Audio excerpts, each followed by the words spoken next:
2nd and 7 after the 2-minute warning. Kyle Ward to the outside, a light gain, and the clock will stop with 1:56 left to go.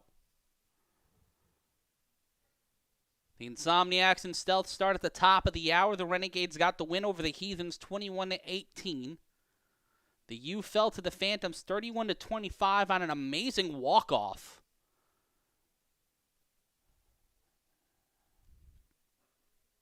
David Tender talking a little spicy to the BIC sideline as they will be moved back.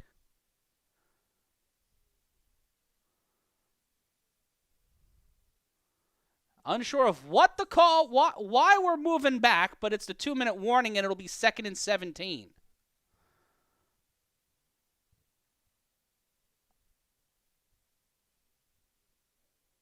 Kyle Ward has been so clutch for them today. Kasim Perry has not been able to get as wide open as he would want to. John Kessler, a secret gem. It was nothing but Kwani Morgan all afternoon until he got hurt before the half. The snap, the handoff to Kyle Ward on 2nd and 17, and that'll only get them that'll only get them further away from the end zone, and it will be 3rd down. And it looks like possibly a flat. This has been a weird fucking game in so many ways. Not that anybody cares, but it's been a weird one. Ward got the jersey and brought him down.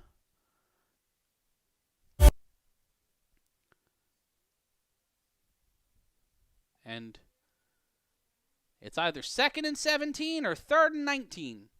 Not sure which. Because it's 1:50 left to go to be 3rd and 17. They'll call him down at the line of scrimmage.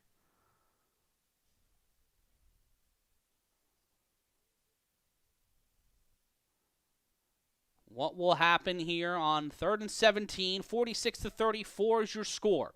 Another high-scoring affair for the BIC and the Animals. Last time these two teams played, the BIC won by 2, 53-51. Neither of these teams have gotten to 50 yet today, but the Animals looking to knock on the door of that. The snap, the pressure, Tender steps up, and that one's incomplete. An incomplete pass to Wingo on 3rd down. He got hit as he threw, and now it'll be 4th down for the Silk City Animals.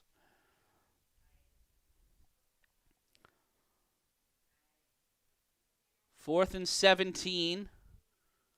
Will they throw it off? Or they will be going for the 3-on-1. It will be a throw-off, and they could throw it out of play if they want to. Trey Cohen will be the one who returns it for the BIC. Cohen trying to get some distance here if that ball's inbounds. It's a dead ball play no matter what. That one is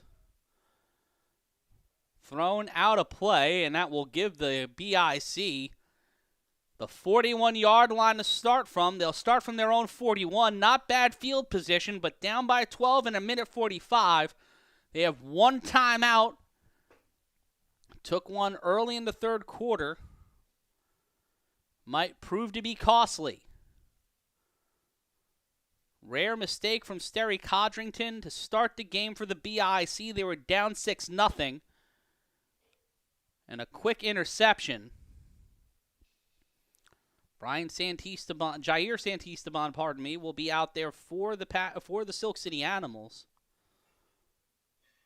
Next week is the Battle of Paterson.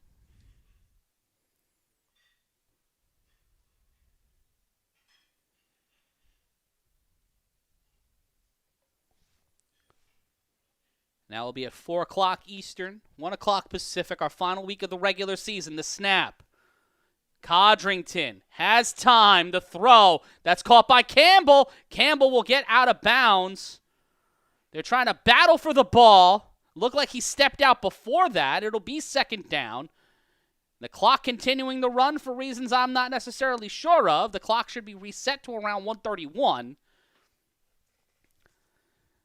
They say he must have not stepped out of bounds. They just whistled the play dead. So the clock will continue to run here. 1:15 left to go in the fourth quarter. BIC down by 12. Codrington over the middle. That is to Trey Cohen, and Cohen will get out of play at the 42-yard line, and it will be 1st and 10 for the BIC. They'll stop the clock with 1:06.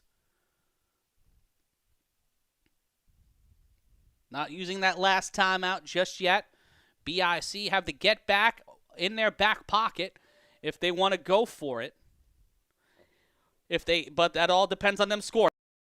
Codrington underneath, and that one couldn't get into the hands of Cohen. It'll be 2nd down.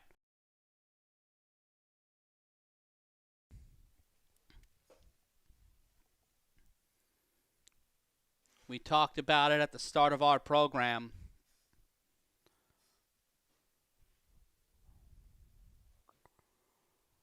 But the Empire Builders, the Trenton BIC, once again finding it harder and harder to go back-to-back. 1:02, 2nd and 10. Carnell Wachter is an eligible receiver. Codrington will have Kason Campbell at the top of your screen. The throw underneath to Ashante. Worthy peels the defender off but cannot get out of bounds. Rob Long holding on to him. Pardon me, that's Divine Epps on the tackle. Kyle Ward right there with him. The clock will continue to run. 2nd and 5. Under 45 seconds left to go in the fourth quarter. That'll stop the clock again. False start. The BIC once again getting caught up in the spotlight. Moving a little too fast. It'll be 3rd and 10. Rory McIlroy wins the Masters if anybody gives a shit. First person to win it back-to-back since Cruising USA champion Tiger Woods back in 2002. 30 seconds left to play. In regulation, the clock will continue to run. 3rd and 10. The throw, Codrington gets it over to Kason Campbell. Kason Campbell gets around one defender, trying to make his way to the end zone. Kason Campbell, with 15 seconds left, jumps over to the end zone. Do they give him the touchdown? Touchdown, BIC. They will put that one on the board, 46-40. Why is that child riding a scooter on the field? And we see the replay of the Animals defense getting off the field. Kason Campbell cooked after that one, needing the ref to help him up. Campbell out of breath completely. We take a look at the replay. Codrington gets it to KK, and Campbell, you see Trey Cohen saying, "I got you." Ooh, he looked a little... took that hesitation, and then the block by Trey Cohen. What a fucking block. He got up in there like a goddamn roto-rooter and finds a way. Kyle Ward, ooh, what a play by KK. Was able to keep his foot inbounds, make the leap over into the end zone, and make it 46-40. They will go for 1. 14 seconds left to play in regulation, down by 6. The BIC on an untimed down to throw, and that one is incomplete. But there is hope in the morning for the BIC.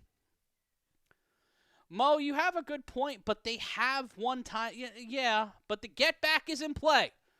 As the birds continue to roost around Asbury Park, we remind you that you can join us next week as the Paterson U take on the Animals in the Battle of Paterson. That'll be at 4 o'clock Eastern, 1 o'clock Pacific, as the Seagulls continue to find themselves throughout Asbury Park. And a quick whip of the camera to Matt Riddick. The get back is in play. The returner must pass the 20-yard line to keep possession, or the BIC will get it with 14 seconds and 1 timeout. Matt Riddick will be the one who throws the ball for Trenton. What will happen here in our final play, our potentially final throw-off of the afternoon. The throw, that is a live ball. It bounces to the 25. Kyle Ward will have, and he will stop himself at the 21.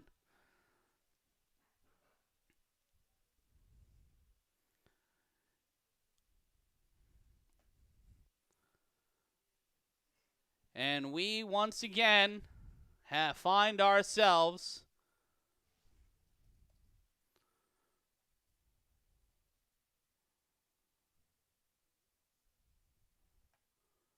analyzing the remainder of this game in the BIC group chat will be an uncomfortable conversation.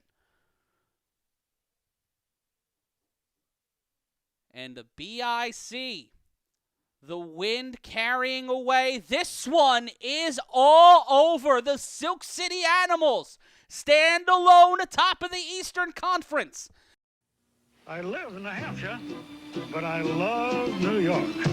I live in North Carolina, but I love New York. Call toll-free for our free 100-page vacation guide. It's filled with affordable vacation packages and ideas. Find out why outdoor lovers from the Carolinas to Canada love New York. I live in Brooklyn, but I love New York.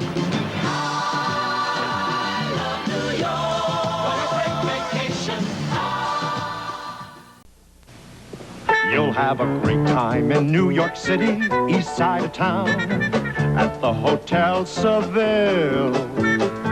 We do great cooking, honey. We'll treat you right.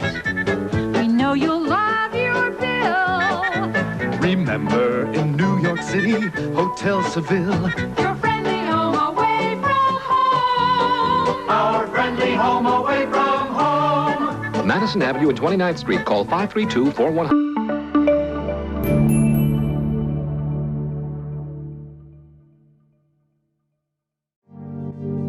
The future isn't promised, as the A7FL looks to withstand shrinkflation and opaque Final Four structure and other issues off the field. On the field, two teams look to secure their next step into defining or building a legacy. Coming off the biggest win in team history, the Silk City Animals, helmed by third-year quarterback David Tender, are one win away from their first perfect regular season. With the highest scoring offense in the league and the Eastern Conference's stingiest defense, the Animals have gone from perennial also-ran to one of the deepest organizations in the A7FL. But it didn't just start 3 seasons ago. We have to go back 4. After falling to the Trenton BIC in the 2022 National Championship, Quatrell Huffin did what no one expected and joined the Silk City Animals, jumping from the crosstown rival Paterson U, marking the biggest player move in league history to that point and possibly ever. Huff would provide the Animals their first winning season, but also show the possibility that Paterson could have more than one empire in the league. But since 2024, when Huff returned to the U in his quest for another national title, the Animals would recruit off the back of that season, and were the talk of the league following the infusion of Tender, Morgan, Perry, and Manny Diaz. Now in 2026, despite an MVP caliber season from Huff, playing not only quarterback but in the secondary, Paterson sees themselves in the familiar place of one of the top teams in the league, but not the top team. Starting 2026 with what some would call an upset over the defending national champion Trenton BIC, Paterson would roll over their opponents until being on the wrong side of a walk-off, as an understaffed U would fall on the road to the expansion Phantoms.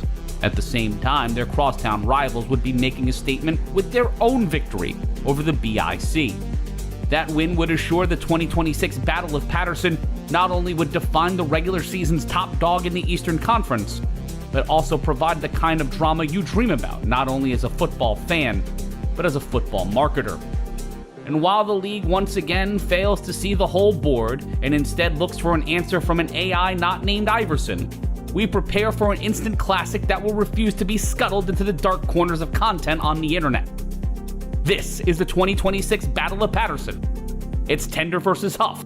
It's a battle for the fucking 1 seed. And it starts now.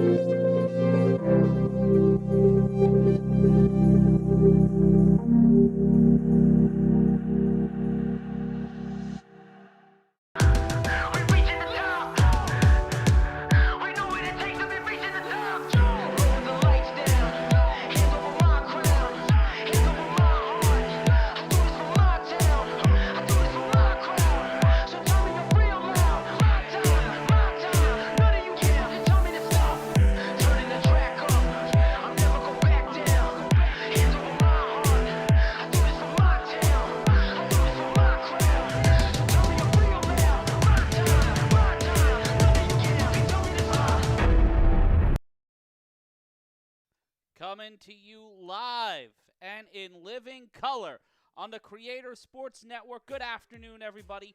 My name's Matt Ryan, and this is the A7FL Games of the Week, uncensored on the Creator Sports Network. We gave you a little bit of that heat to start things off. Now it will be Paterson U and the Silk City Apples battling for the 1 seed in the Eastern Conference. Quatrell Morgan, Kasim Perry, and David Tender climb the mountain. The same day across the country, some people might call it the showcase of mortals out there, but here today in the A7FL is the true showcase of the immortals, who will be legendary, who will touch the highest ranks in the A7FL Eastern Conference. Either 1 seed. Hello, everybody. My name is Matt Ryan. We'll be calling the action for you all afternoon long. And we are on the Creator Sports Network. You're not going to want to miss a moment of what we've got for you this afternoon. As the action is live, it is intense, and it is with you right here, right now. As I move my camera around because this GUI is not as fun as you want it to be. We are live on the Creator Sports Network. I'm going to move myself around. A little disconcerting. I'll go right here for now. So glad you're joining us on this Sunday. Before we get into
mic wasn't fired, but thank you, Chap Tom, for helping me out there. There's the keys to the game, and let's go to the keys of the game for the Paterson U before I set my face on fire.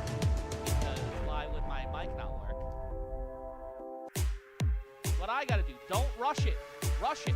Lily Mayweather, Snag Sosa, they have weapons in the running game. Set it up the same way I'm talking about the animals need to set up the play action. Make Tender miss. Make David Tender miss is a key thing for this game. You've got Nick Mays. You need to keep him away from Quatrell Huffin, the guy who's been on the Paterson U before, who's been a big weapon for them. You want to get that stopped. And folks, let's talk about some of the key players for both of these teams. First, the players to watch for Silk City. You've got David Tender, you've got Quatrell Morgan, you've got Larry Wingo, you've got Omari Thomas, Nick Mays, and Rob Long. Those are going to be the key players today. And when we take a look at the Paterson U, you've got Quatrell Huffin, you got Willie Easterling, you got DK Butcher, Marcellus Pack, and then you got Marlon Tony Toe-Tap Anderson and Sly Washington. Those are going to be some real key players. And folks, support our sponsors. You can get free audiobooks. Try your audiobooks now, and you can get 3 books absolutely free. Sign up for free, cancel anytime. The information is in our description. Head on over there now. And also, it's time. Oh, Kyle Ward will be getting the ball on to throw off the animals. Will receive the throw off. Let's go over the rules real quick of the A7FL. 7-on-7 football. No pads, no helmets. We've got the 3-on-1 throw off. A running clock except under 2 minutes in the second and fourth quarter. So it will be Kyle Ward returning the ball for the Silk City Animals in the 2026 Battle of Paterson. Throwing the ball off will be OG Buck Rokeen Cheney, one of those key carryovers from the heat death of the Baltimore division. And it will be Paterson U throwing things off. Buck will launch this one from the 35. It needs to get there on the fly. And that will bounce out of bounds and give Kyle Ward a dead ball play to start things off on the 3-on-1 throw-off. And now, that's a dangerous game. Kyle Ward, one of the more prolific returners in the history of the Paterson U, has been on the Trenton BIC, has been a member of it's his first season as an animal. As I said before, he was a Renegade last season. So now, audio should be fixed. I knew I should have had help today. I'm actually sick today. I woke up with like the stomach flu or stomach bug or something. And I suck. Kyle Ward will return it. He will get to the 45, now to the 50. Ward will get caught up, and Cheney and company will bring him down on the 45-yard line. So a solid return, as it will be Silk City Animals getting the ball. And there you see the Silk City Animals offense walking out there. David Tender alongside John Kessler. You see Kasim Perry in the lineup.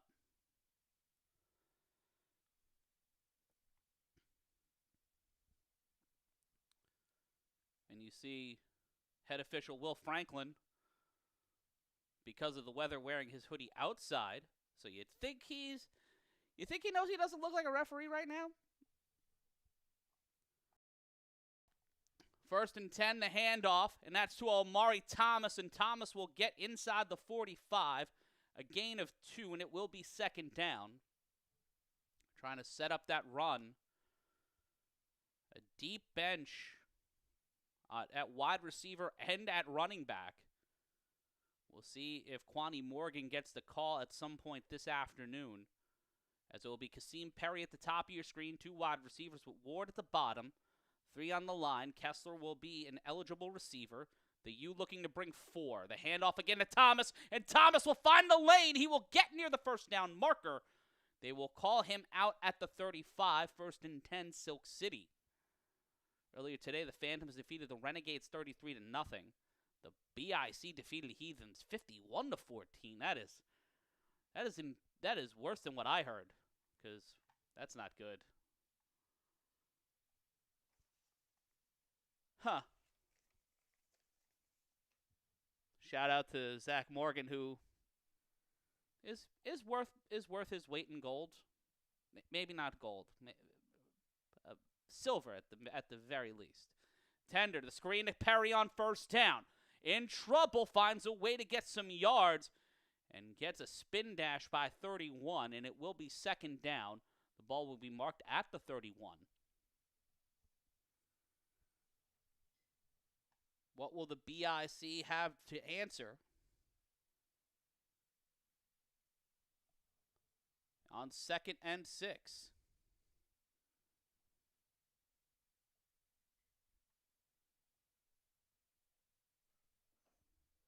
Get a shot of the field, the snap. Tender on second down, launches this one deep downfield, cannot get there, tipped up, and almost picked off by Henry Smith. And it will be third down.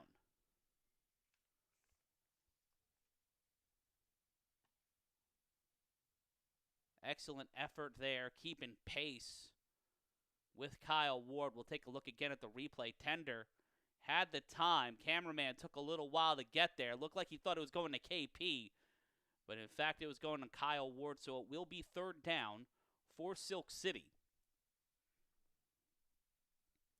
Thomas will get the call. No play action. Tender. Sia Green around him and incomplete. The Paterson U defense creating that pressure, letting the pocket collapse around Tender. So a huge decision here on fourth down. And this is the 2nd and 6 call. And that is, pardon me, that is DK Butcher. Thank you, Keith. Because the roster says something else. And I'm going to use my pen. And Antmo is 14. Couldn't get a roster right this league to save their fucking lives. The snap on 4th and 6. The throw off the hands of Kyle Ward. And DK Butcher stepping up on a Sunday and carving up the chances of the Animals on this first drive.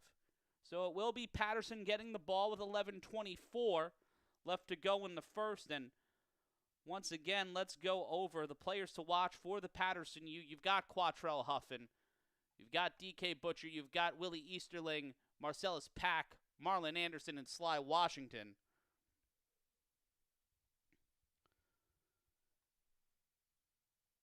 And let's shout out to John Webster hanging out in the chat. It is a spicy Sunday. We will have the playoff seeding for the East finalized. One of these teams will be the 1 seed. The other will be the 2 seed. Huff with Easterling set up to his right. They will hand it off to Mayweather. And Mayweather trying to make something happen, but will be stopped after a gain of 1. The defensive lines of both sides unwilling to give room. Omari Thomas on his second run had to pitch to the outside. Could not create anything happening within the hashes. It'll be 2nd and 9 after the handoff to Easterling.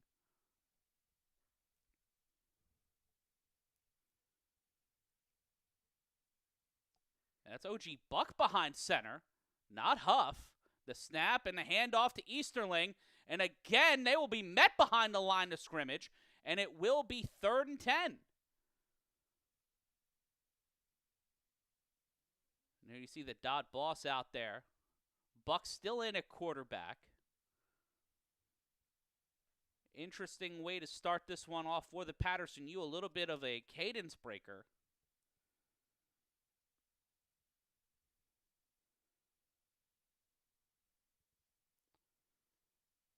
And thanks to everybody watching, whether you're driving and listening. You shouldn't be watching. If you're driving, you should be listening. And OG Buck at quarterback, 3rd and 11. The screen, the quick screen to the sideline, but will not get the first down. And that is to Aunt Mo, the CEO himself, making an executive move, but it will be 4th down. 9:24 left to go in our first quarter. Buck starting in place of, or starting the series over Quatrell Huffin. The snap. Buck in trouble. Buck tosses it over, and that is over to Markeith Williamson. The dot ball Boss, of course, bailing Buck out of trouble. And on 4th down, the Paterson U are the first to convert on a 4th down.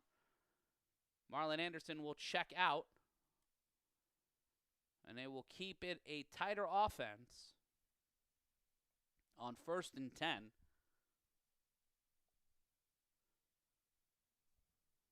We see again on the replay the dot boss there when he needed to be. Gives Buck the opportunity to keep this offense on the field. The screen attempt, and that one is a rocket screen, flag on the play, and they'll go back 5 yards. Illegal motion.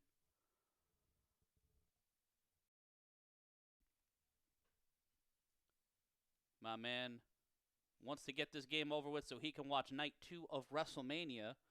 Well, I will be, I don't know, might have some soup. What about you guys? What are you going to do tonight? 1st and 5. Oh, the Paterson U get a little bit of the benefit there. 1st and 5. Snap off the screen. No, it's handoff to Mayweather. Mayweather getting a slight gain. That rocket screen attempt, that play action utilizing pack money.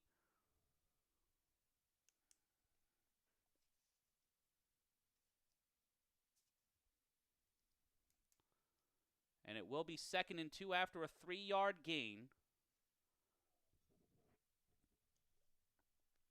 And that rocket screen from Pack Money could have set something up, but instead makes it 2nd and 2. They need to get to the 45. Buck, underneath, almost intercepted, swatted away. That's by number 30. That's Ricardo Freeman, the Wolverine. A lot of Baltimore on Baltimore crime so far this afternoon, as both of these teams from Paterson have bolstered themselves with some key players from Charm City, as the Animals look not only for their first A7FL championship, they look to end today with their first ever undefeated regular season. 3rd and 2, under 7 minutes to go in the first. Ant Mo in motion.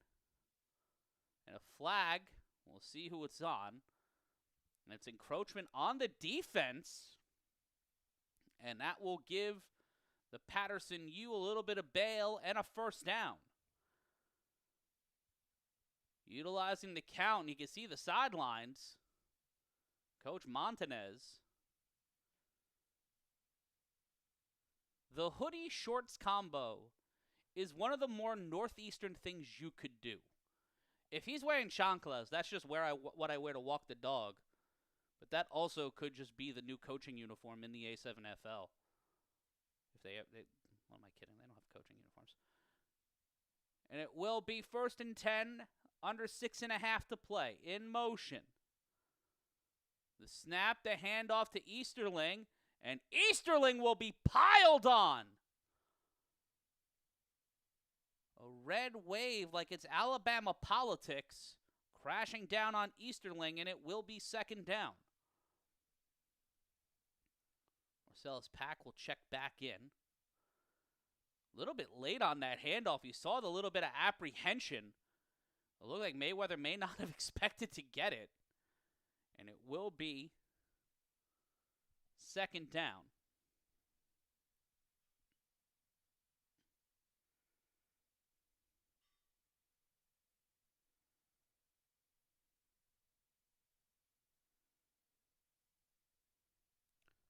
And we'll see 2nd and 11. Clock stops, and it's a timeout called by Paterson. So Paterson having a bit of the momentum here. They're driving. We'll take a brief timeout ourselves. Stay right where you are.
Marcellus Pack, as my mixer actually gets back to working.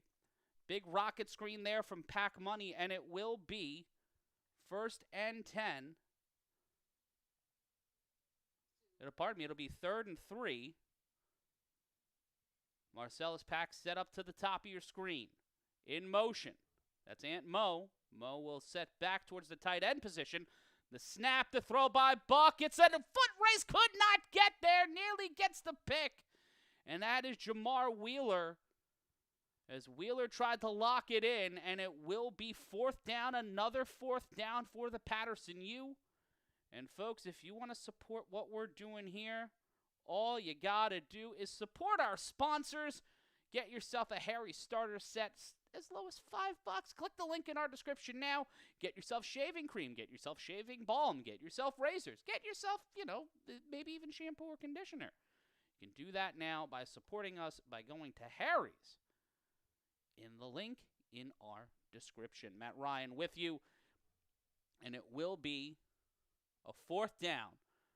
The throw underneath to Ant Mo, and he cannot get there, cannot get past the line of scrimmage, and it will be 1st and 10 for Silk City. A huge stop on 4th down. And it will be 1st and 10 for the Silk City Animals. So far today, the expected matchup of Tender versus Huff has given way to a more interesting matchup, something we didn't bargain for. Buck versus Tender. And Buck has controlled the clock a bit more.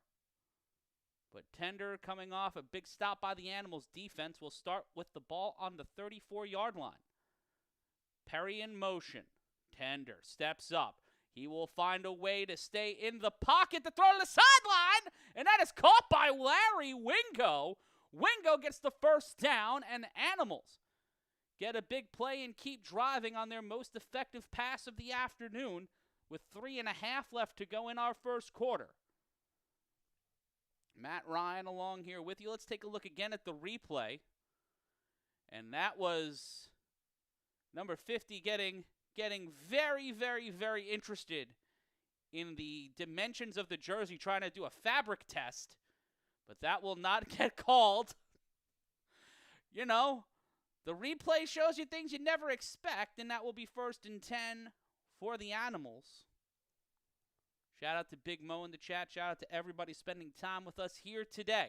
Omari Thomas on 1st down, cuts to the outside, and will get near the 1st down marker, a gain of about 9, as the clock will continue to run here in our 1st quarter. That was Kasim Perry coming out of the backfield. We take a look again. That rocket screen is going to be KP and Marcellus Pack for both sides, dictating the pace for that. But another solid play. 10, it will actually be 2nd and 2. Gain of 8. The snap, and Kyle Ward in the backfield. Tender in trouble, whips it to the sideline. Wingo, the stopgap. They will give him back to the line of scrimmage. No gain. It will be 3rd and 2. And Kasim Perry with a little bit of some Kratos, some God of War style eye paint going up and down the eye. An interesting play here. The Animals, the defense for the U, they have been putting the pressure on David Tender and this offensive line.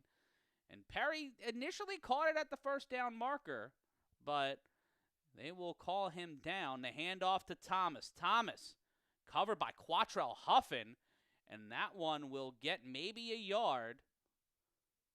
And Ward on the stop. And if you need to get something for Mother's Day, or you just want some art around the house, 16 by 20 canvas prints are available just for $15.99. Sign up and learn more in the link in our bio. And Tender will carry it, and David Tender will run down the field. He will be chased all the way down to the 10 to the 5. Touchdown Animals! David Tender calls his own number and finds his way downtown. Touchdown Silk City.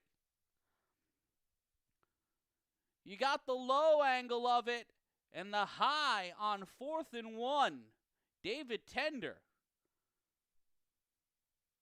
has been utilizing his arm more this year, but has made defenders regret trying to screw around with him. He is a threat in the backfield and just continue to find momentum and push forward, and no one was able to catch him. Like the greased up deaf guy from Family Guy, and Tender talking a little bit of shit, scoring the first points of the game, and his readiness is 98%, whatever the fuck that means. Unlike 98 degrees, it is not a warm day in Asbury Park. The pressure on the extra point, going for 2 from the 10. That one is launched up and tipped out of play by Quatrell Huffin. But somehow, someway, Silk City Animals are taking the lead, 6-0. Off the back of David Tender, they throw the chain on him. And they put it up on the social medias. Coach Montanez getting the shot. As the man looking to be the MVP of the A7FL. Chapdom said it in the chat, running with strength like Ghost, a little bit like Kwani, giving a little bit of that Kwani Morgan energy too. And it will be the 3-on-1 throw off the first time today that the Animals will throw the ball off. And David Tender, he's going to go on, if he's going on Facebook Live. David Tender checking the replies as it is 6-0 as the Paterson U will get the ball on the 3-on-1 throw off. It'll be Shahid Al-Kabir throwing it off. Looking to get some distance and some range.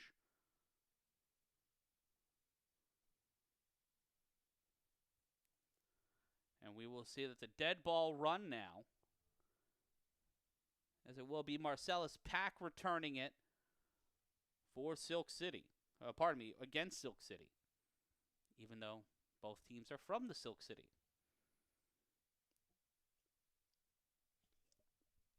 It's the 2026 Battle of Paterson. Matt Ryan here with you on the Creator Sports Network and the Intergalactic Sports Network. And this will be a run from Marcellus Pack. And he will find some speed, and he will try to find space. Kyle Ward finds himself dusted, and a big opportunity for the Paterson U. It's not 6 on the board, but Marcellus Pack making some mayhem, and it will be 1st and 10 for the U offense. Why is Will Franklin out of uniform? You know what? That is a great question, because either it's cold and raining, or someone stole his hoodie. OG Buck back out at quarterback. We saw Quatrell Huffin on defense. And under a minute to go. Have to wonder, is Huff hurt, or if this is just the strategy for this game. A bit of a house money situation, as even if the Paterson U lose, they have the win over the BIC. So they would be secure in the 2nd seed no matter what.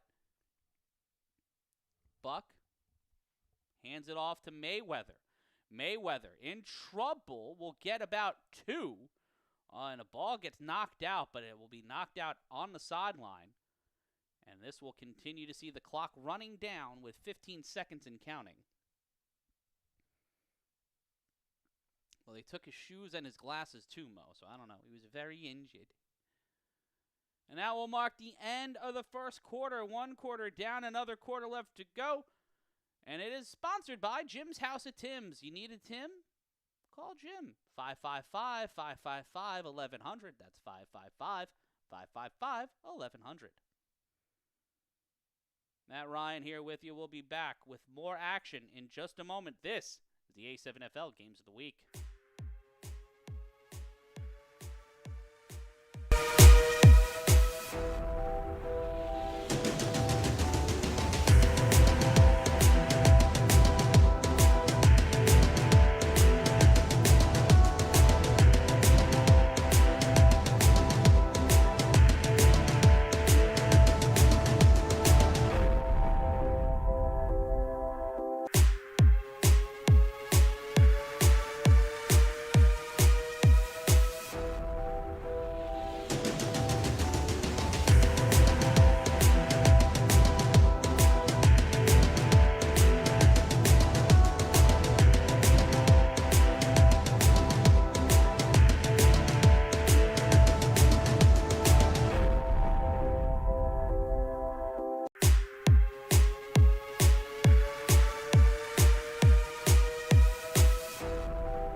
second quarter, as it will be the Silk City Animals on defense. OG Buck behind center. It'll be 2nd and 8.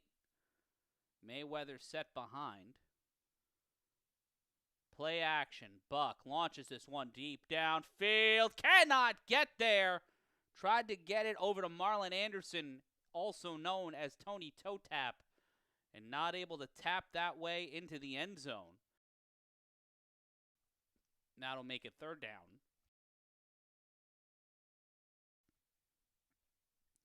Chap Dom, to the answer of your question, whoever sells the most merch is probably going to win, so, you know.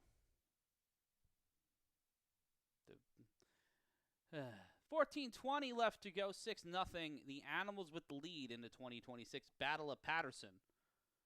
As we will see Buck remain at under center.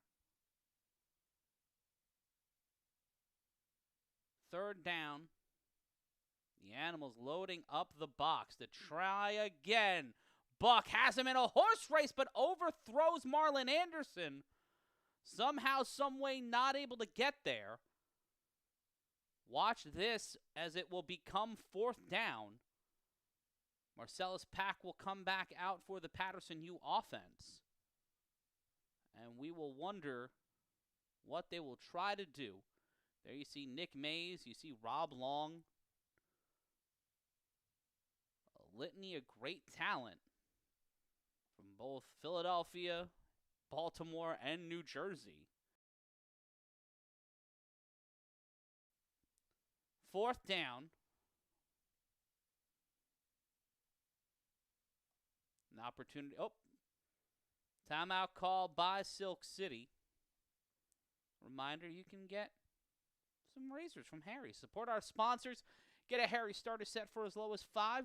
Click the link in our description for more information. All you got to do is click the link in our description and get yourself some razors from our sponsors over at Harry's.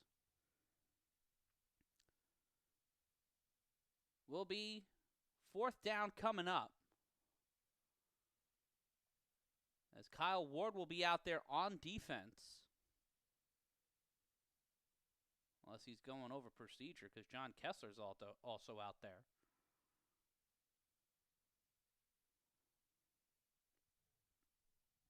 (13-13). Both teams down to timeout here in our second quarter. Buck on 4th and 8.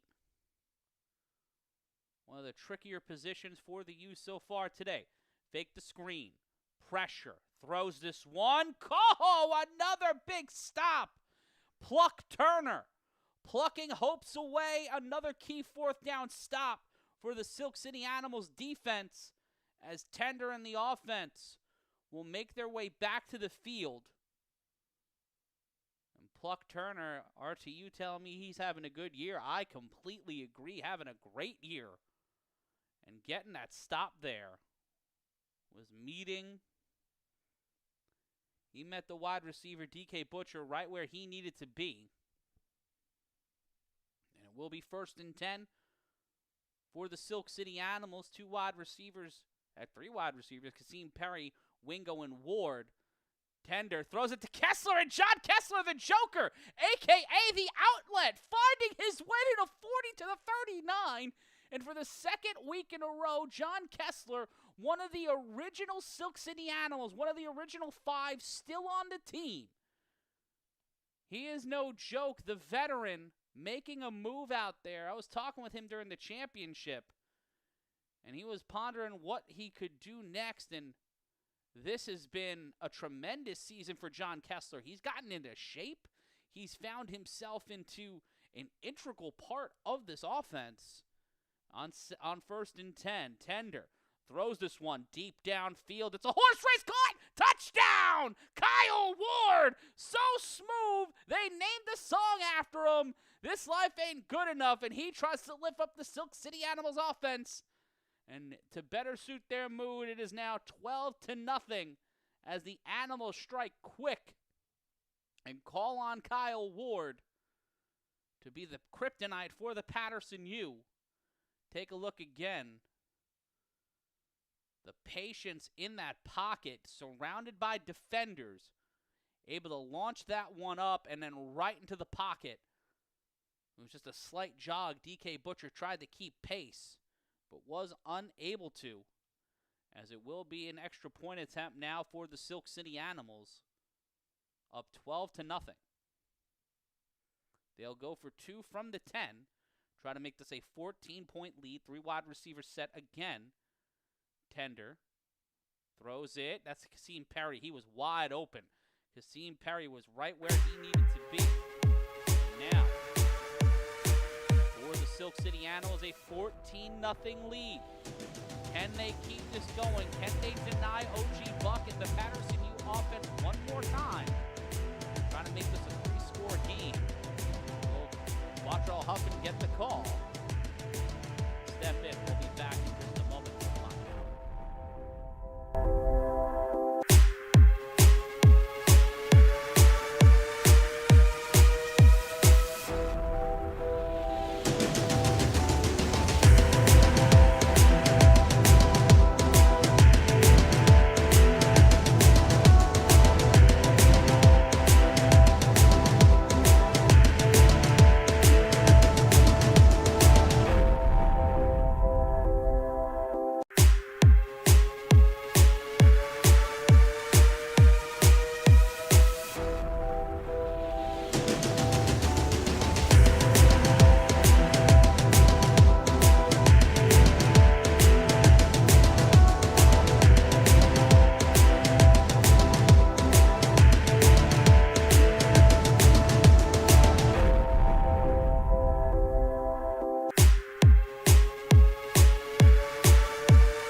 A7FL Games of the Week. A7FL Uncensored. And it'll be a 3-on-1 throw-off that will have to be ran back, it seems. Flag on, I assume, the Silk City Animals.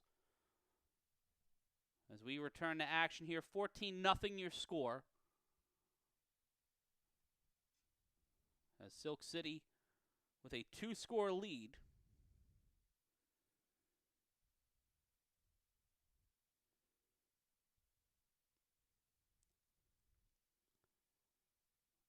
What will happen here on the dead ball run from Marcellus Pack? Pack will get to the 45. He makes a man trip up, cuts to the sideline, and gets brought down emphatically inside the 40. That's the end of that shirt, and it will be 1st and 10 for the Paterson U. What will happen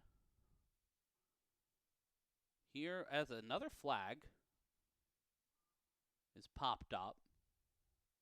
Take a look again at the replay. The Turf Monster got number 30, Ricardo Freeman. Got him up on the Summer Jam stage.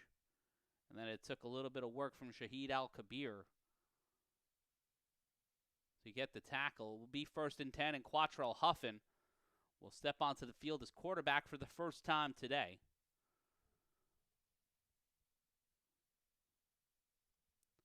As he looks for the first points of the day for Paterson. Be 1st and 10 from the 37-yard line. Pardon me, the 27-yard line. And Mayweather will get to the 20 and gets knocked out of bounds. That's by Ricardo Freeman. Those two men have scrapped a few times on the field. Not scrapped, but they've come across one another on the field several times over the past 12 seasons of the A7FL.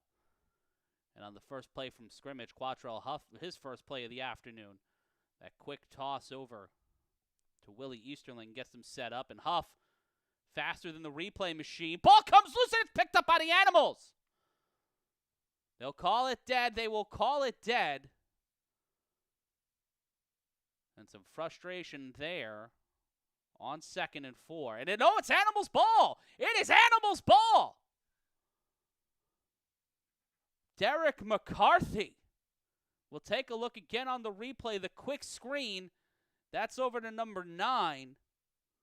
Dakari Mims. And Dakari Mims, that ball falls out. And somehow, some way, through a sea of legs and a sea of bodies, it is 1st and 10 for Silk City.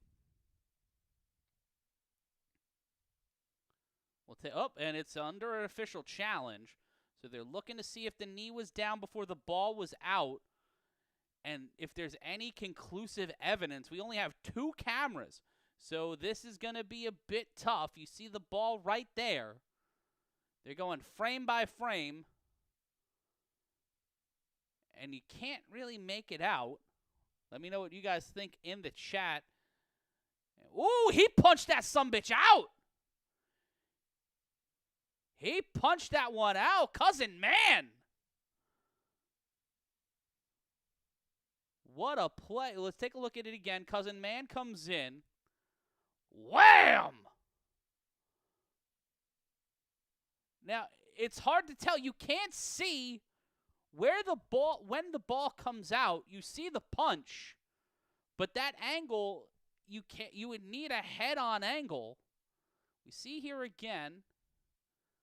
Play still going. No whistle, no whistle. There's the punch, and it looks like the ball is out before his hip hits, because his knee doesn't touch the ground. It's his hip. What a play by the Silk City Animals defense. Cousin Man making it happen.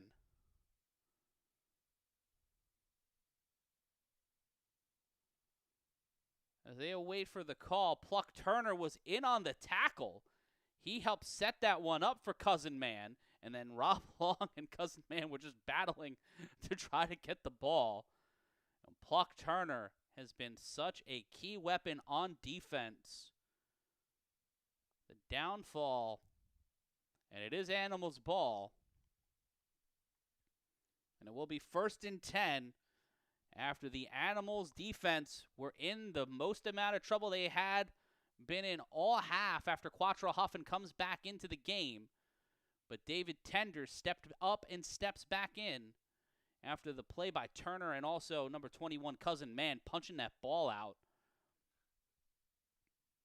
As the battle for the 1 seed sees the Silk City Animals continue to be one of, if not the, most well-rounded teams in the A7FL. There were questions about the defense walking into this season. A lot of people wondered what happened if Manny Diaz goes to the BIC. He's out hurt. Hopefully we'll be back for the playoffs. There's the handoff to Omari Thomas. Omari Thomas will gain about 2 and a flag on the play. I want to thank you guys for subscribing and hanging out with us.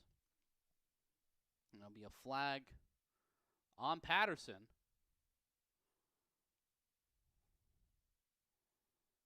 As they are frustrated on the U sideline by virtue over their win over the BIC in week 1.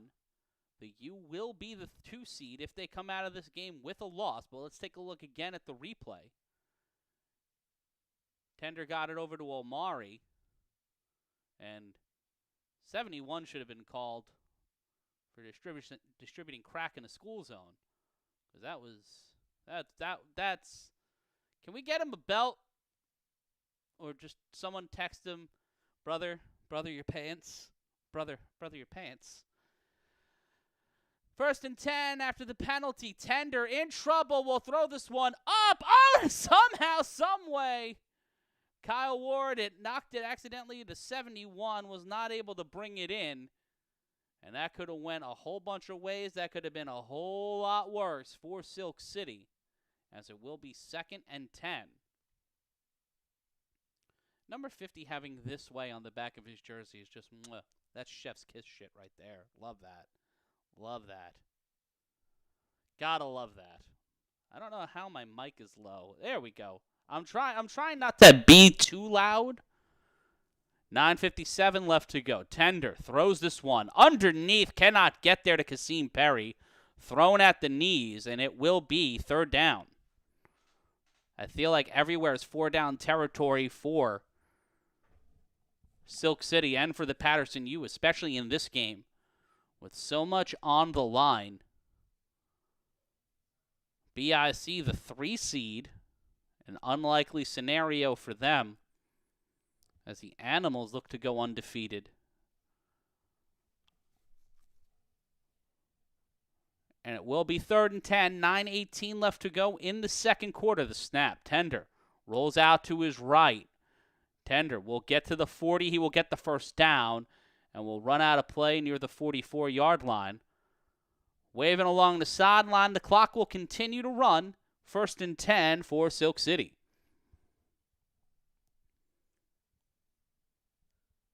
And how do you approach this offense with?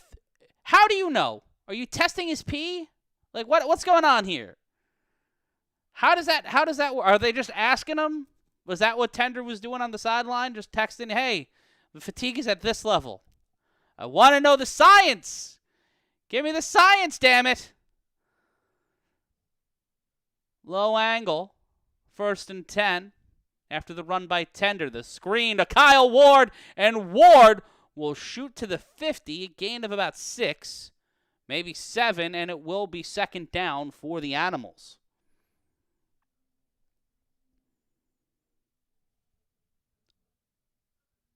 Ward, so far today, effective on offense, defense, and has stepped in on special teams. Perry and Ward will go back to the huddle. Thomas will head into the slot. 2nd and 3. John Kessler, the eligible receiver. Sending 5 to throw underneath to Perry. Perry will get the first down. Ball knocked out! Picked up by the U! And somehow, someway, we are back into it.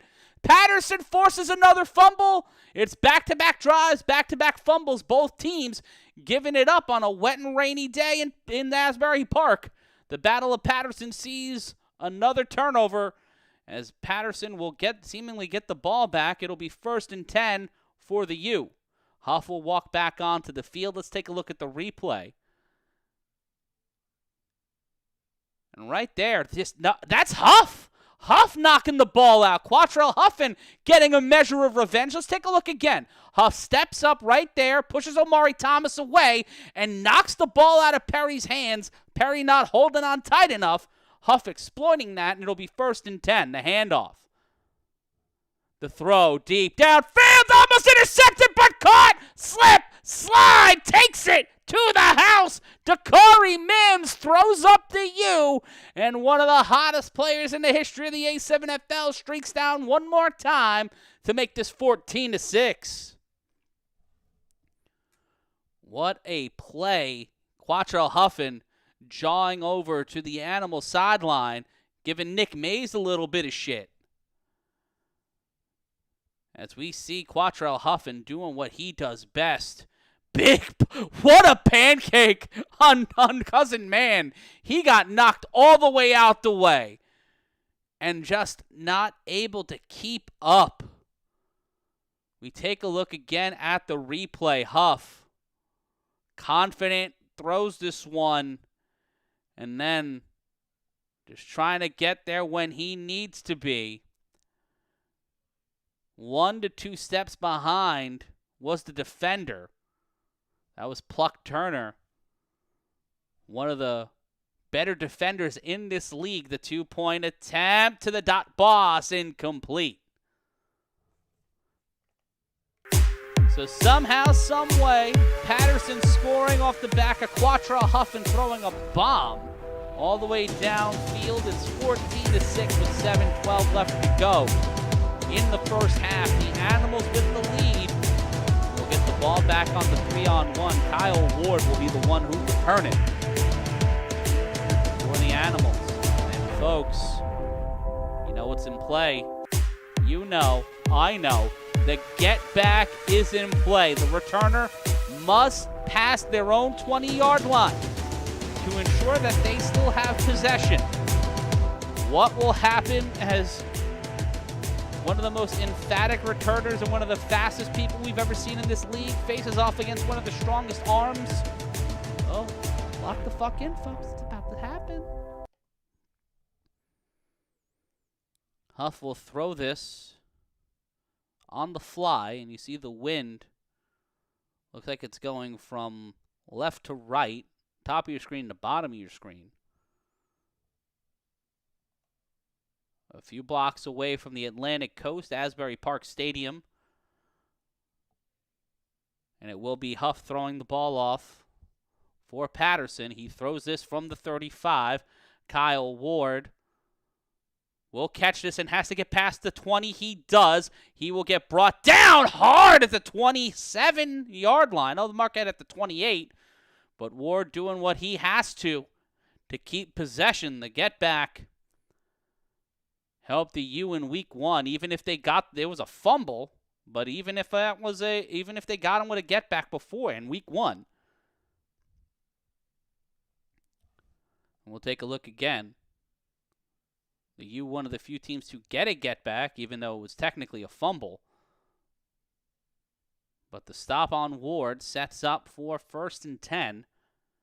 As Silk City look to recover after giving the ball up on a fumble. And the defense giving up their first touchdown of the afternoon. Ward in motion. Fakes the screen. Tender will roll out. Tender whips around. He got past Huff. Quick move in there by David Tender. Flag on the field. And we will see what that call was.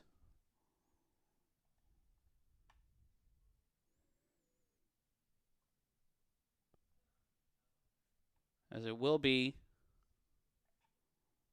1st and 20 after it seems like a holding call.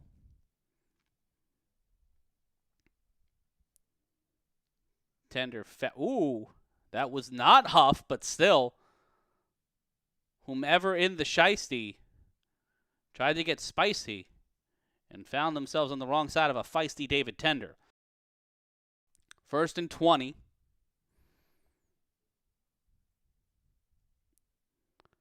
Two wide receivers at the top of your screen. Tender launches this one deep downfield. It's wide open. Larry Wingo once again. It's a horse race. Can Wingo get to the end zone? Slip slide. Touchdown. Silk City. On 1st and 20, the Paterson U defense thought they had the momentum, but Larry Wingo blocking out the noise as he and the boys from the Animals get 6 more points, make this 20-6 as the number 1 team in the Eastern Conference continue to extend their lead. Tender just on time, right to where it needed to be. Wingo catching it in stride. 50 yards of yak. That is a ridiculous play, a ridiculous catch. And the fact that the returner almost got him shows the level of speed on both sides. And the momentum now clearly in the hands of the Silk City Animals as they look for the extra point. My man's smoking a bogue on the sideline on national television, just smoking a bogey. But if I do it, I get TNC'd. Also, my building would be pissed. Going for 1.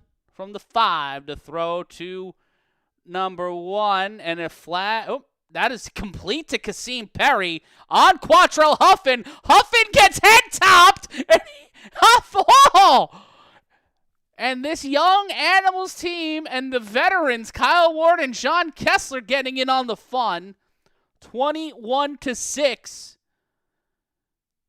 As we see the cameraman's wig. And an impressive start to this game for the Animals offense. Not able to get that off the blocks on the first drive.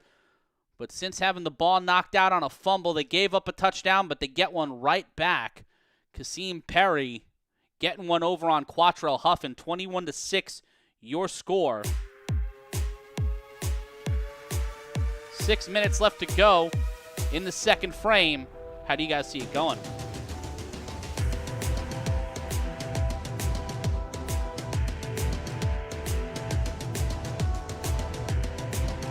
I saw someone in the other chat just now say the Stealth are 3-0. They're 3-0 in the same way that, wins earned and wins given. Marcellus Pack loses sight, loses the ball. He's in trouble. He's got to get past the defenders. No get back, but the momentum continues to slip away, literally, for the Paterson U. As Marcellus Pack, one of the most emphatic and most iconic returners in the league, gets lost in the rain, and we'll take a brief timeout. We'll be back in a second. It's A7FL Uncensored.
From Marcellus Pack, he picks it back up, but was not what you want if you're the Paterson U.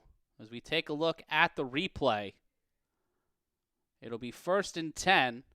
Huff back out there for Paterson. 3 wide receivers, all set to the right of Huff. Markeith Williamson will switch sides. You see Santisteban, 74 on the line. Marcellus Pack on the rocket screen. Flag on the play. And that one will see them get pulled out around the 33-yard line. And we will see what the call is.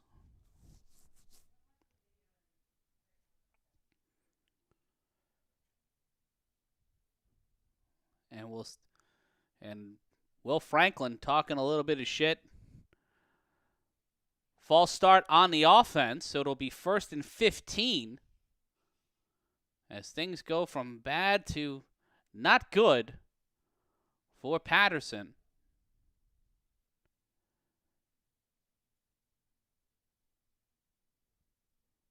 And it will be 1st and 15. Huff on his first drive of the afternoon got a touchdown after OG Buck started the first 3 series for Paterson. So, Chapdom, what had happened was there was a incident that happened. Coming out of it, it seems like the Insomniacs were credited with starting the incident, forcing the cancellation of the game, and the Stealth, even though they were losing, ended up winning! Ball almost! That was a whoa! That's what happens when you try to explain things. Pluck Turner caught up with them and stopped Takari Mims from getting his second touchdown of the game, and Pluck's like, what, me? A flag on me? What did I do? I was playing the ball, but Will Franklin getting his steps in, and it looks like it'll be 1st and 10 for the Paterson U. There you see Nick Mays, a Baltimore legend. Let's take a look again at the replay. Huff was hit as he threw.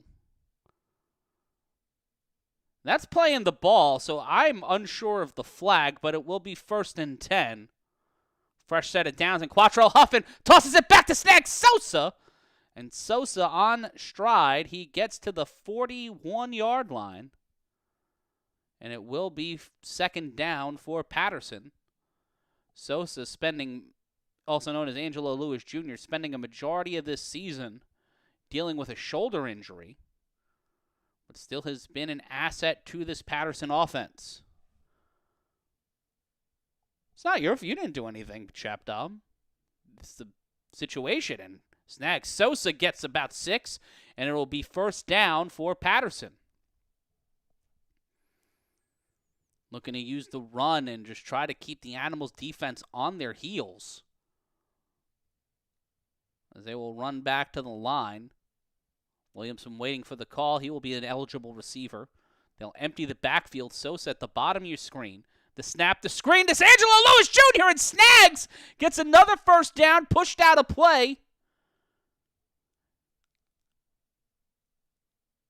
And they will continue to move the ball downfield. That crosses the 50 and is called out of play at the 46. Another first down. And some consternation and conversation. Great getting the cameraman confused as Angelo Lewis Jr. gets another key first down for Paterson. We take a look at that again. Quick to the sideline in 30. Pushed him out of play. That's Ricardo Freeman. Another case of Baltimore on Baltimore confrontations. They'll take a timeout, but you can thank our sponsors. Shout out, try your audiobooks now. Get some audiobooks. Why not? They're free. You can patronize any of our sponsors, including our merchandise. You can get Orb Bowl merch or Classic 3-on-1 podcast merch in the link in our bio. At halftime, we'll be playing some commercials for you while I get some water and take a look around the league. Right here, right now,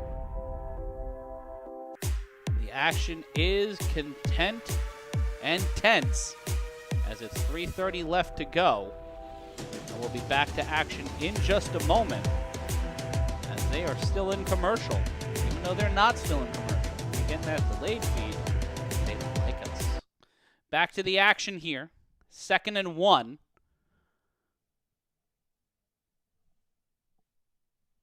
Huff. He'll keep it. They get him with the okey doke, and that will be another first down. Don't hit Ari, you bags. I will be so mad if you hit Ari. Don't you dare. Don't you hit my friend. It's my friend.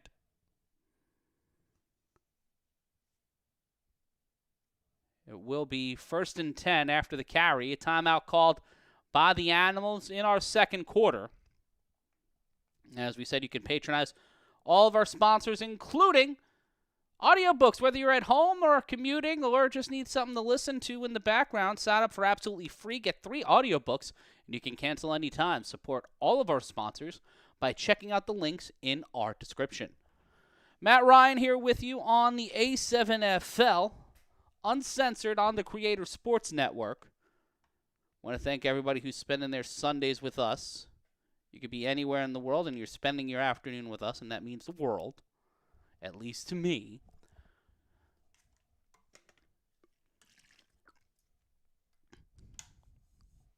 The A7FL equivalent of Rock and Austin.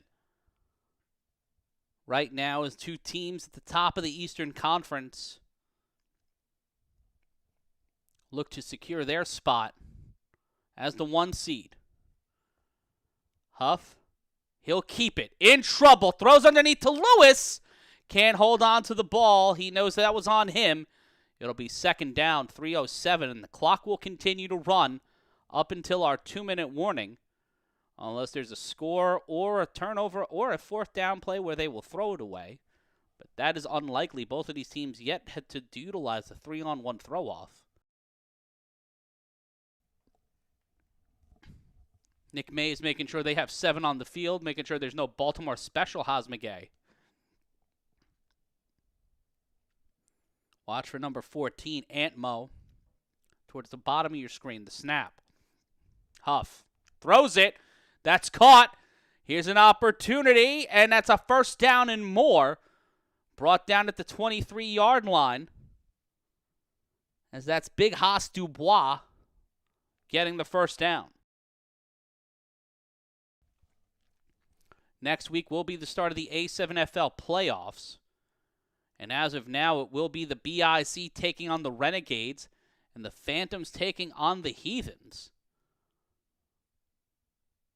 On first down, Huff off the fake, caught! And that one will bring us to the 2-minute warning as Aunt Mo, the CEO, gets the catch with 1:58 left to play in the first half. It's the 2-minute warning in Asbury Park. Who's going to get the play? Who's going to get the call as action continues here in Asbury Park? Matt Ryan here with you. Let's take a look at the replay. Huff, that double clutch that he utilizes is so helpful and so successful. Aunt Mo knew that ball was coming, was able to make it happen, as it will be 1st and 10. You down by 2 scores. Need 2 touchdowns and at least 1 extra point to tie this one up. They will get the ball at halftime, after halftime. Wide receiver in motion. Handoff to Easterling. Easterling cuts to the outside and gets knocked out of play. Al-Kabir in on the tackle.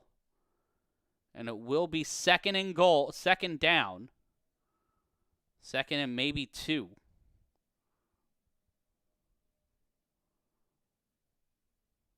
It is 2nd and 2. Clock stops because he ran out of play. Watch for coming off the edge. The handoff again to Easterling, and he can only get to the 1-yard line. But that should be enough for a fresh set of downs. As it should be 1st and goal. No, it's 3rd and goal now, I assume. Because why would they write end goal unless he got it at the 11, which doesn't seem probable. They will try to tush-push this one with Easterling and a flag on the play, arguing over who snapped.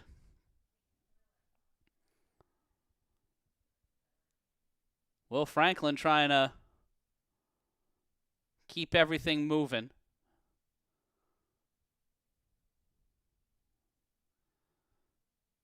Big body set up. Dan DeMann set up behind Easterling, and another flag. No, the timeout possibly? Timeout called by the Animals. I believe that's their last charge timeout. And the Animals have no more timeouts here in the first half. Long way to go.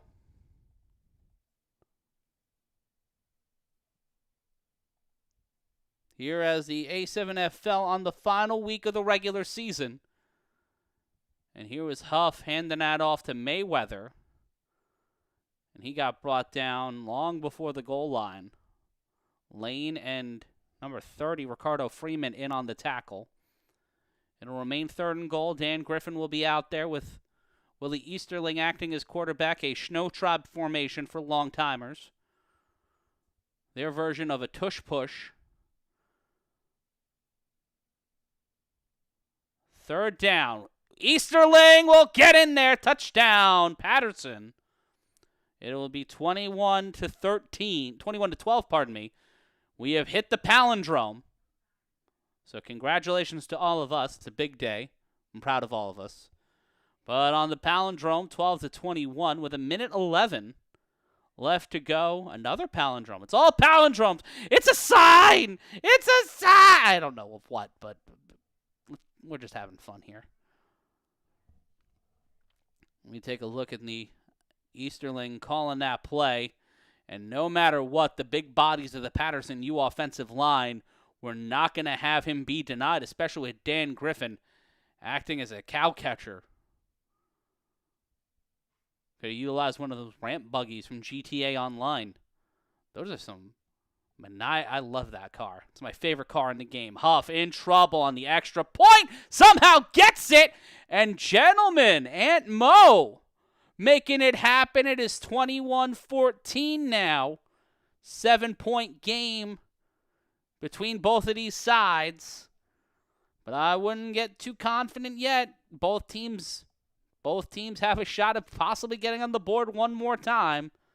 And folks, it is time for us to say what's in play. The get back's in play.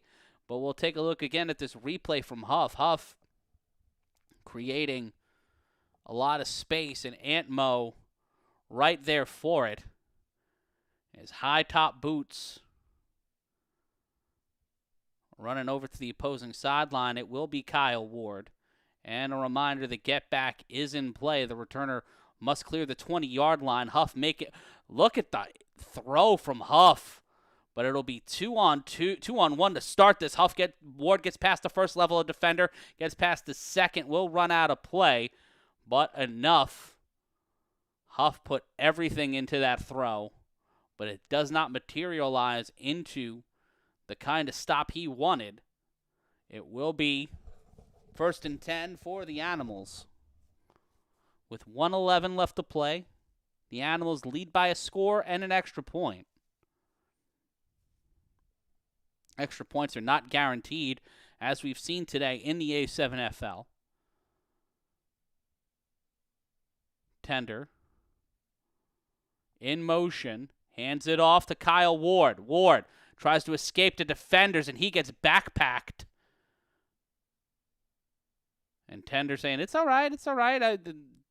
The clock is continuing to run, though, as the clock will only stop on incompletions in time, and a timeout is called by the Paterson U.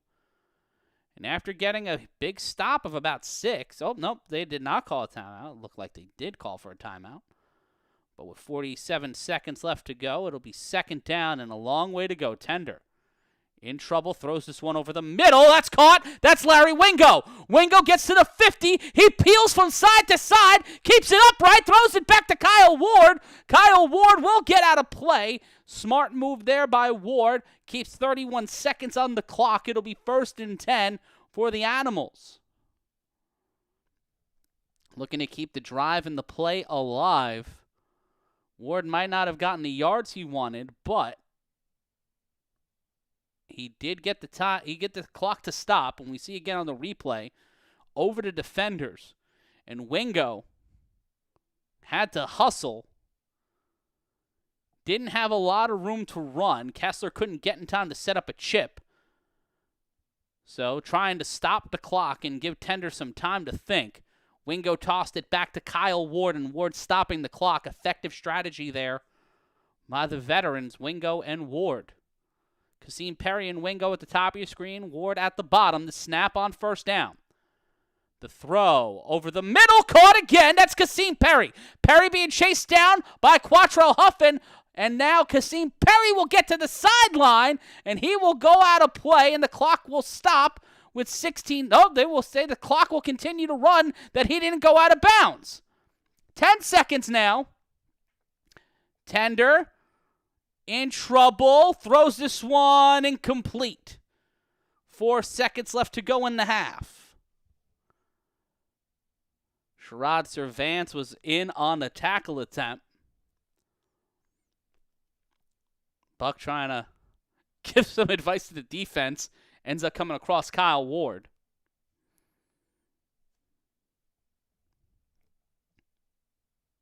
It will be 2nd down after the incompletion.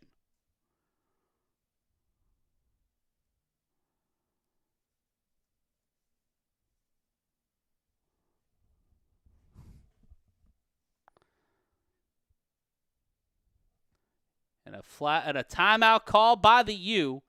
That'll be their final charge timeout, so it'll be the final play. When we come back, 4 seconds, let's take a look at this play from Tender.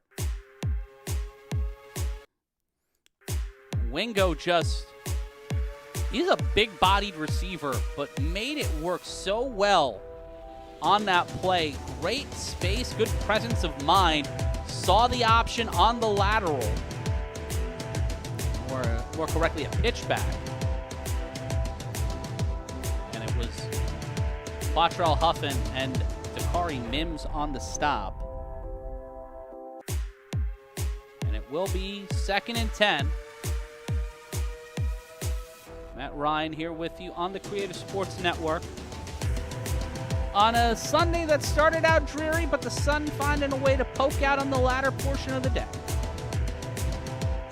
Tender will take a trot to the center, to the huddle. Will set up behind the offensive line. The snap. Tender. He will step up. He will find himself in a bit of trouble. Final play of the half. Tender having the U defense chase him. He gets one defender down, gets two. He finds a way to stay upright. Tender looking at his options. Throws it to the end zone. Intercepted. Intercepted by Paterson. Takari Mims gets the interception, and he finds his way downfield. Kyle Ward giving chase. Can Takari Mims go end zone to end zone? And he does! What a play by Takari Mims. Walks it off to end the first half, and now the U, down at 1 point, 21-6, are down 1 point, 21-20, as they count the touchdown, and Tender trying to make something out of nothing. Finds the pocket collapse around him and throws a prayer to the end zone. Did not expect no one to be there on the other side, but Takari Mims and a 100-yard plus return. Let's take a look at the replay. Tender stepped behind and was in trouble. The offensive line lagging behind. Tender could have been sacked, and this could have been the half, and they would have been able to preserve their 7-point lead. But Tender, risking the biscuit, not expecting what would come next, found a way to toss this one downfield. Didn't get it to Kasim Perry. Instead, tried to get it to Kyle Ward. That one died on a vine, and then no one was able to catch him. John Kessler couldn't catch him. Kyle Ward was a half step behind almost the entire time, and it looks like Kyle Ward tried to catch up, almost got there, but Takari Mims going end zone to end zone. Over 100 yards. Let's take a look again. Any other play, this is a SportsCenter highlight. This is a SportsCenter highlight right here. Breaks two defenders, still is able to make the pass, but not able to get it over the wind and get it to where he wanted it to go, and then Takari Mims is just off to the races. No one able to keep up with him. No one able to manage that speed except Kyle Ward, and Ward had a 5 to 10 yard. He was 5 to 10 yards behind the play.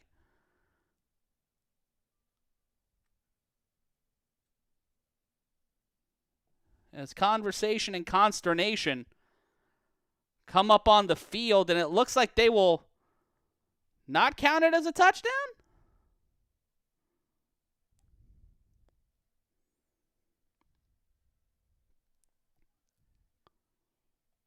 Unsure of what the call is to why they're going for an extra point from the 25.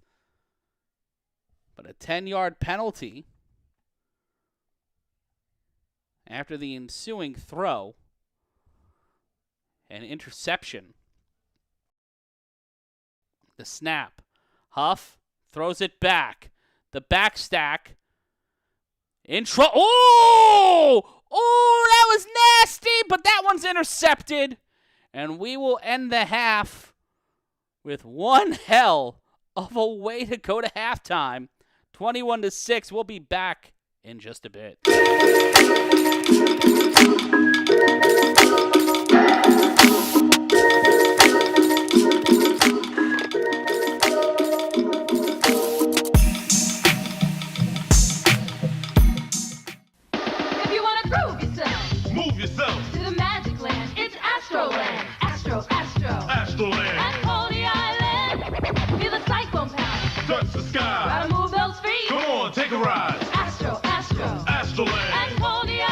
Ride them all you want at Astroland Park. Pay one price, $12.99 Monday through Sunday. Now grab your friends and come on down and get whipped and flipped and twirled around. Move yourself to the Magic Land. It's Astroland at Coney Island. At Plato's retreat, you can make your dreams come true. Fulfill your wildest fantasies. We've got them all.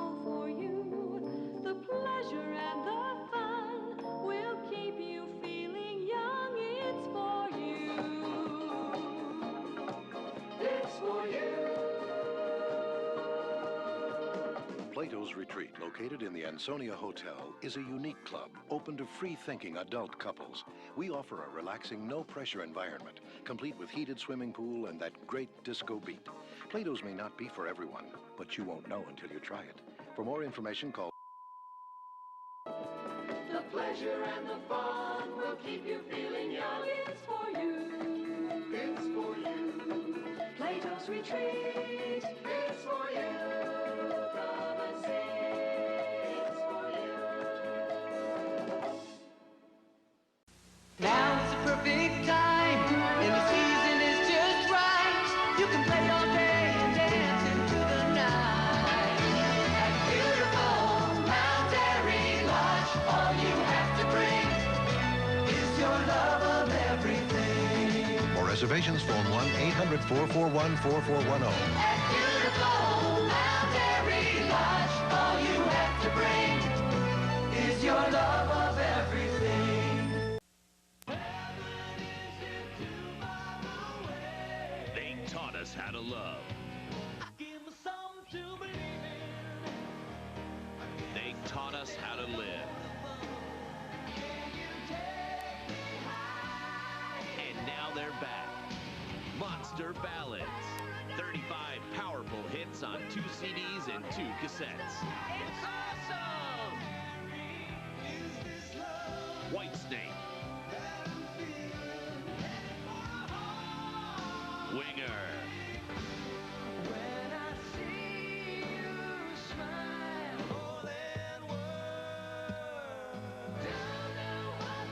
Rush delivery available. Every bad boy has his soft side. Get Monster Ballads. To order, call the number on your screen. This 35-track collection is not sold in stores.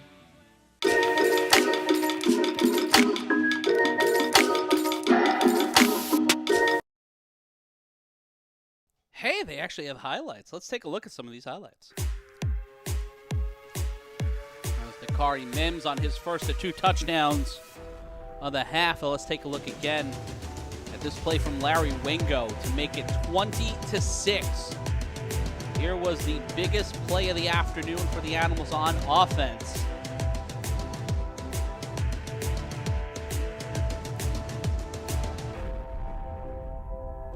And if you've got requests for commercials you want to see during the playoffs, I can't really curate spots during the show, but next week there will be more Modell's, Nobody Beats the Wiz, Crazy Eddie, more old school New York ones, and there's the tush push to give the U their second score of the afternoon, make it 21-12.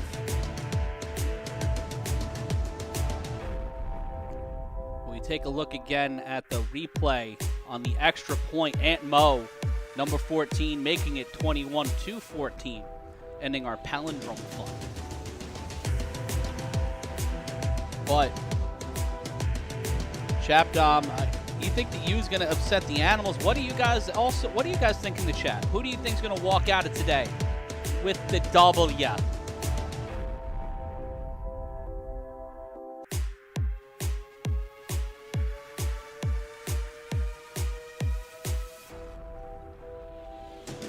We see David Tender on the play that set up the second Dakari Mims touchdown. How? Because he's on the U? Well, he caught it in the end zone, or basically at the 1 yard. He caught it jumping from the end zone to the 1 yard line. And then gliding and striding, Kyle Ward not able to catch up. Making this one 21-20. It's halftime here in Asbury Park. On the other side of this, we're going to have some more action for you. What's going to happen? Can the Paterson U, on an untimed down, have Marcellus Pack take it to the house? We're going to find out in a few minutes. Stay right where you are.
Who do you think will start the ball?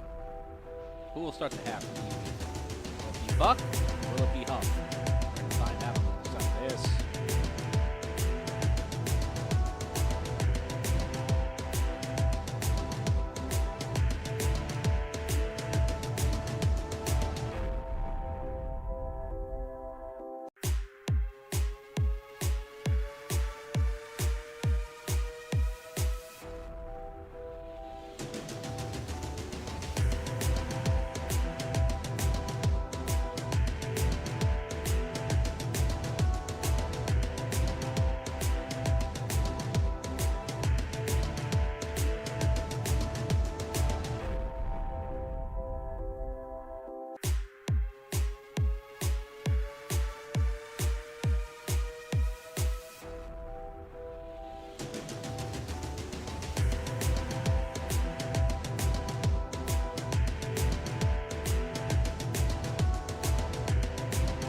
Back at it. It is the A7FL Uncensored. And we will have DK Butcher now returning it for the Paterson U.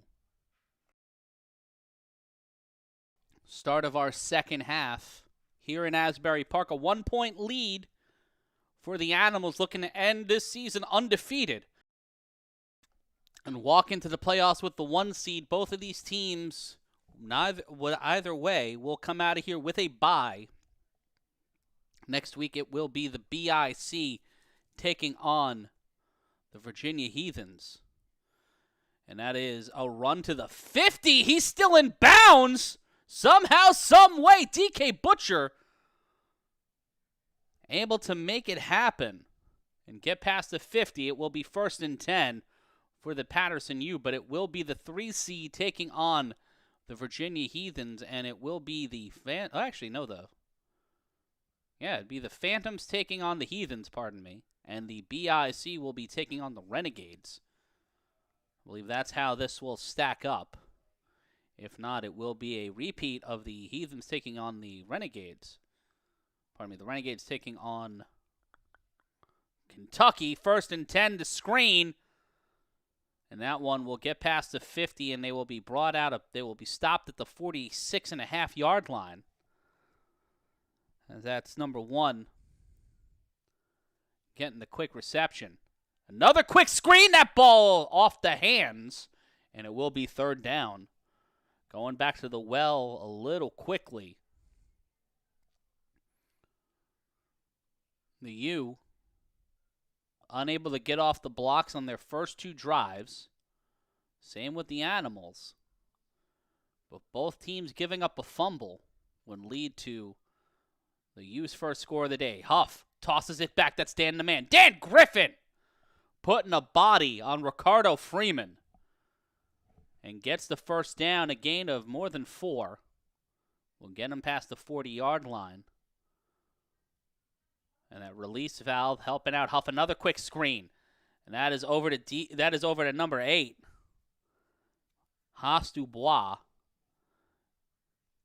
And it will be another 1st down. As a U, 2nd and short, 2nd and about 5. And Huff throws it back to Griffin, and Griffin gets past the first level of defender. They're trying to punch the ball out, but not doing. It will be another 1st down. And Huff calling a timeout. No timeout. Looks like he was calling for one, but did not ask for one. The snap, flag on the play. And it'll be 5 yards. The Animals defense caught trying to slip their hand in the cookie jar. As it will be 1st and 5.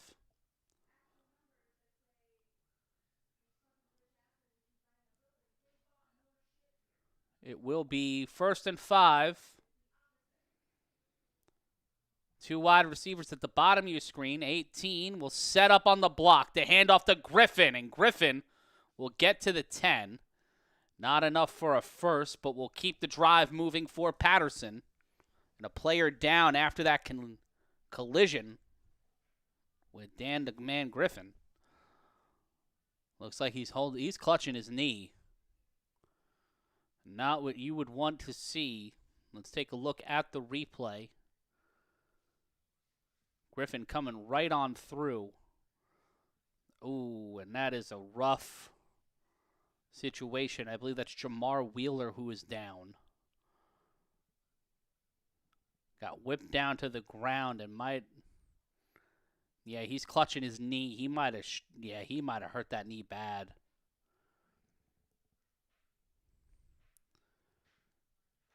Huff talking things over as they're checking on him on the sideline, on the field. It's the one thing you hate, and it's been back-to-back weeks where we've seen two debilitating injuries, and they'll take a brief timeout. We'll take one ourselves. We'll be back in just a moment. Stay right where you are.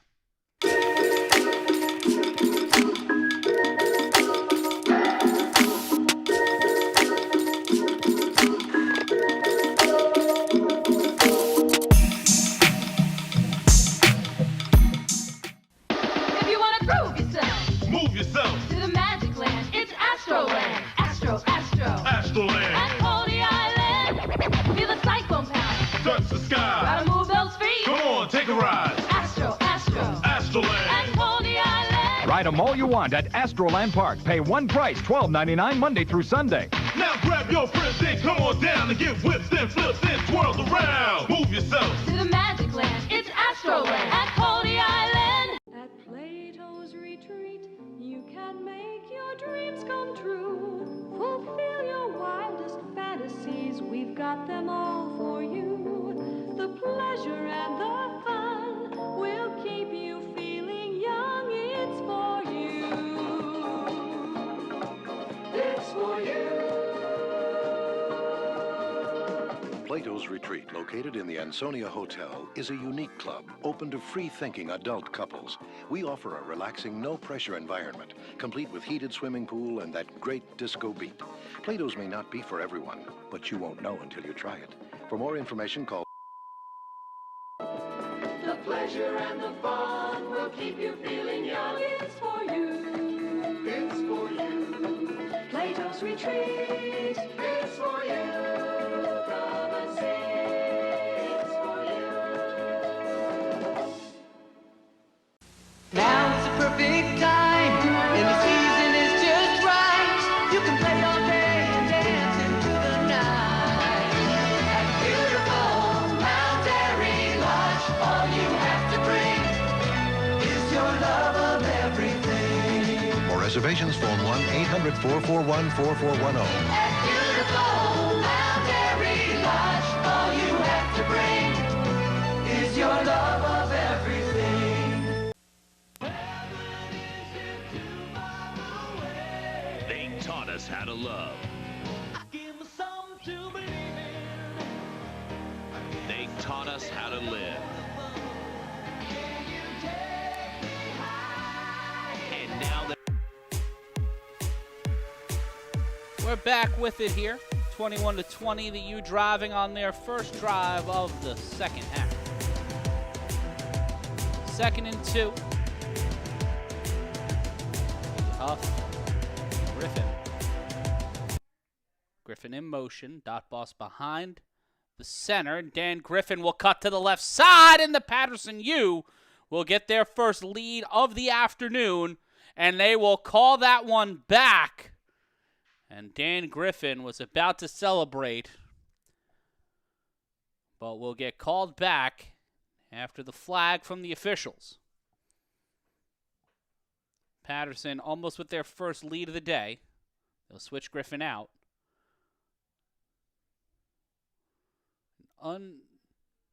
Looks like it might be a holding call. It's always a holding call. We take a look at the replay again. The play, the throw, that is to Ant Mo. Ant Mo piecing him up on 2nd and 12. The toss back. And they will get the first down. They'll be brought down at the 5. And it will be 1st and goal for Paterson coming out of that quick play off the replay and the penalty. First and goal.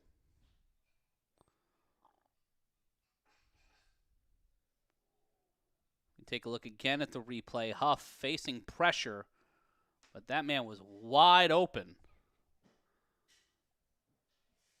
As Dubois gets the ball off the toss back from Aunt Mo. The snap, double it to Willie Mayweather, and Easterling gets to the end zone. They'll call it a touchdown. But this might be reviewed. Paterson with their first lead of the afternoon. If this stands, it's 26-21. And it looks like this will not be challenged. So Paterson with their first lead in the Battle of Paterson. You take a look again at the replay. Great use of Griffin there. And ooh, I don't know.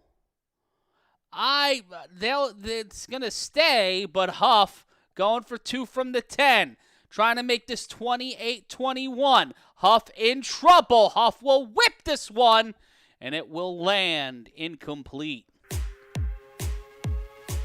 So the Paterson U for the first time in the Battle of Paterson, or the battle for the greater Mid-Atlantic region, get their first lead of the day, 26-21, over the Silk City Animals in the Battle of Paterson.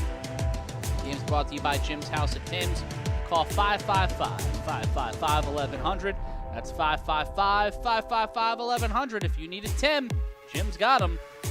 Folks, if you need some audiobooks to listen to, if you need something while you're traveling, get 3 audiobooks free. Sign up for free. Cancel anytime. You can check out in the link in our description.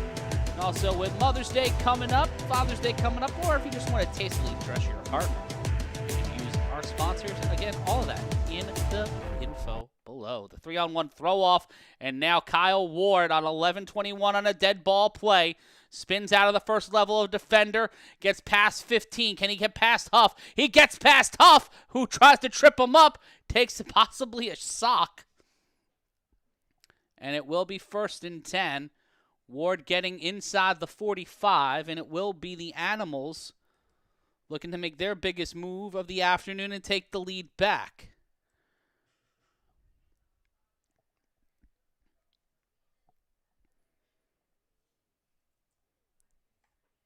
Championship points, Chap Dom in the chat saying championship points might decide this one. It's a coin flip at this point what team will get in the groove, and I completely agree.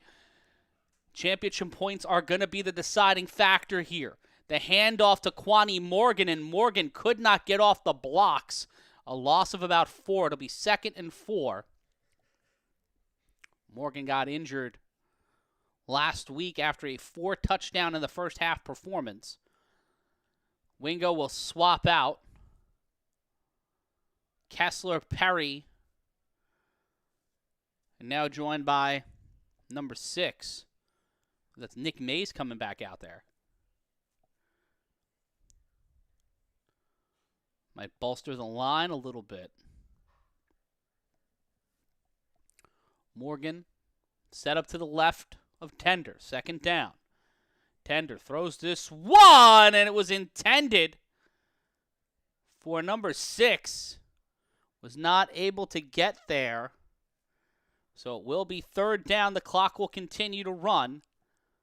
Paterson up by 5.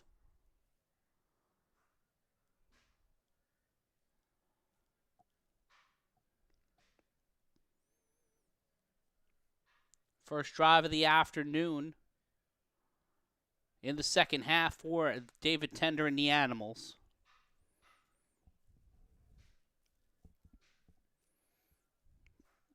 .9:33 left to play.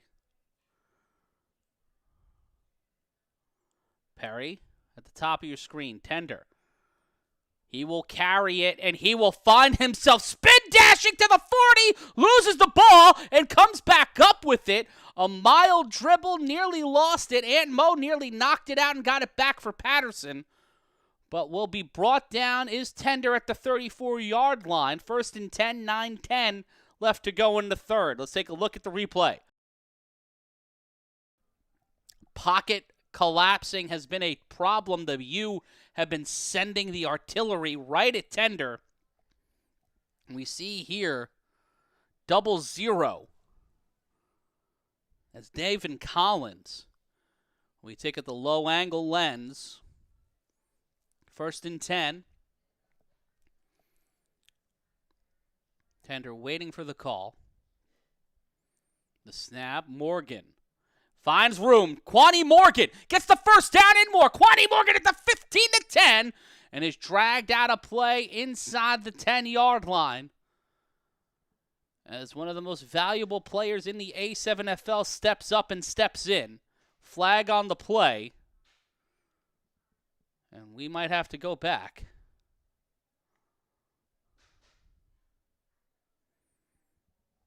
And we see here again on the replay.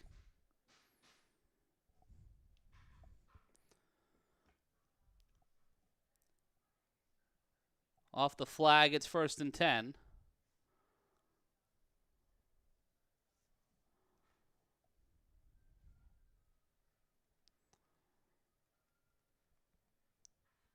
.8:16 left to go, 26-21 your score.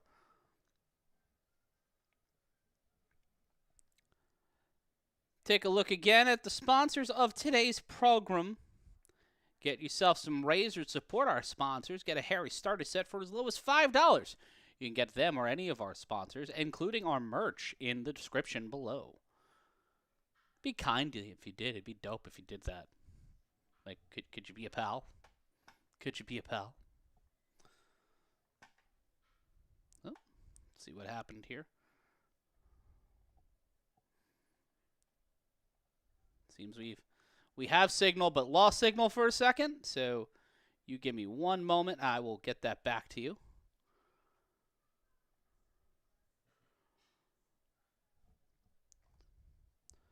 And it will be 1st and 10, 8:16 left to go.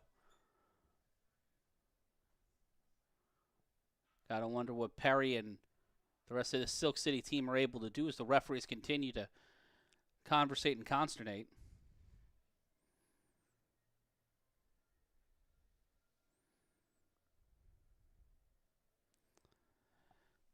Shout out to my buddy Corey Hammond, who's not on the call on the other side today. Had some family business to attend to.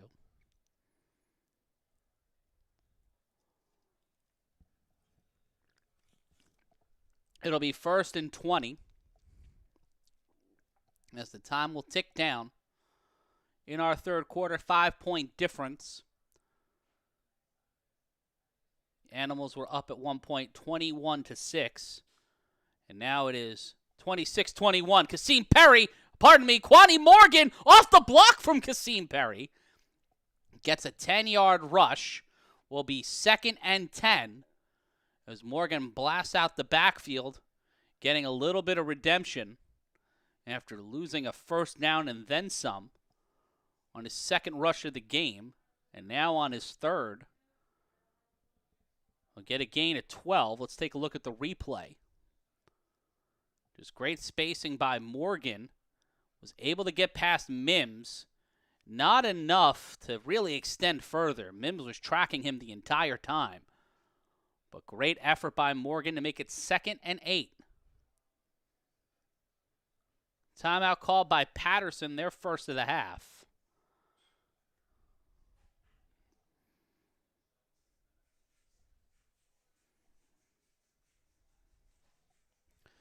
Yeah, if the league still exists in a year, you could do that. I have other ideas for how you could spend your money, but you know, what do I know? 26-21 is your score. The Animals down by 5, driving here off of a 12-yard run from Quanny Morgan to make it 2nd and 10. Correction, 2nd and 8. You see John Kessler An eligible receiver. Tender throws it over the middle. Almost intercepted. Looking for a PI on Huff. Nick Mays was smothered and covered like a trip to the Waffle House, but it will be third down as the clock will continue to run. And the Animals trying to fight back in fighting their first deficit of the game.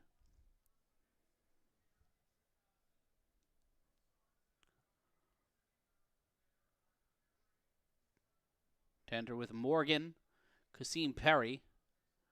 At the top of your screen, Tender with Morgan set to the right. Nick Mays and John Kessler, the eligible receivers on the line. The throw to Kessler, and Kessler can't hold on to it. He does, but won't get beyond the sticks. It'll be 4th and 8. The pressure from this Paterson U defense has had Tender working hard every step of the way today. DK Butcher wearing the jersey of Corrine Moon. Two men who have scored an emphatic and sometimes controversial touchdowns. Goodnight Moon, one of the more iconic moments of the first 10 years of the A7FL. The snap. Tender. Has time in the pocket, but will not have it for too long. He will get on his bicycle on 4th and 8. And once again, David Tender is answering the call, calling his own number, and scores his second touchdown of the afternoon. But that one might be called back. Tender keeping the drive alive on 4th and 8. But all that effort seems to have come undone. Like Rivers Cuomo's sweater. Let's take a look again at the replay. And that is, if you're the holding on both sides of the field. Let's not act like both sides weren't guilty of that. And there was the flag, and Tender, after several attempts not wrapping, that low camera angle exposes a lot of potential penalties. But that number 50 might have been called with the holding. But Tender just made the most of that situation either way. That is what you want from the man leading your team, stepping up and making the call. So we'll await what actually will happen next. It'll be 4th down, we believe.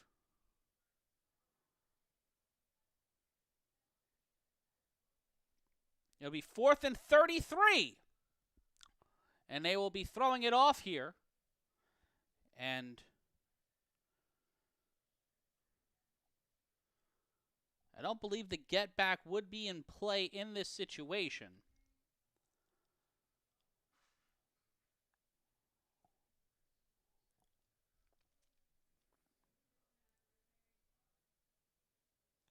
One of the coaches for the U and David Tender having some dialogue. A lot of football left. 5:27 left in the third. And a flag on Tender. False start. So it'll be 4th and 38. Which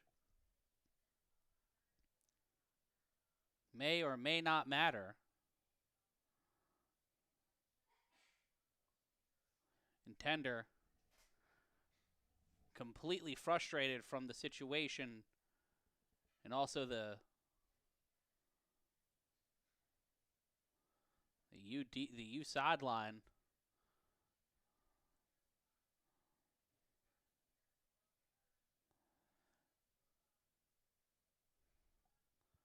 And Tender will, on 4th and 38, launch this one. And that will be out of play and out of reach for Willie Easterling. 5:27 left to go in our third frame. The U with the lead. Can they hold on to it as they have a 26-21 hold? Quatrell Huffin snags Sosa, a.k.a. Angela Lewis, will lead the offense back on the field. Alongside Haas Dubois, the dot boss. It will be 1st and 10. The snap, the handoff to Lewis Jr. and Snags gets stopped at around the 24, and it will be 2nd down. As the Mets give me less and less reason to live. It's 26-21.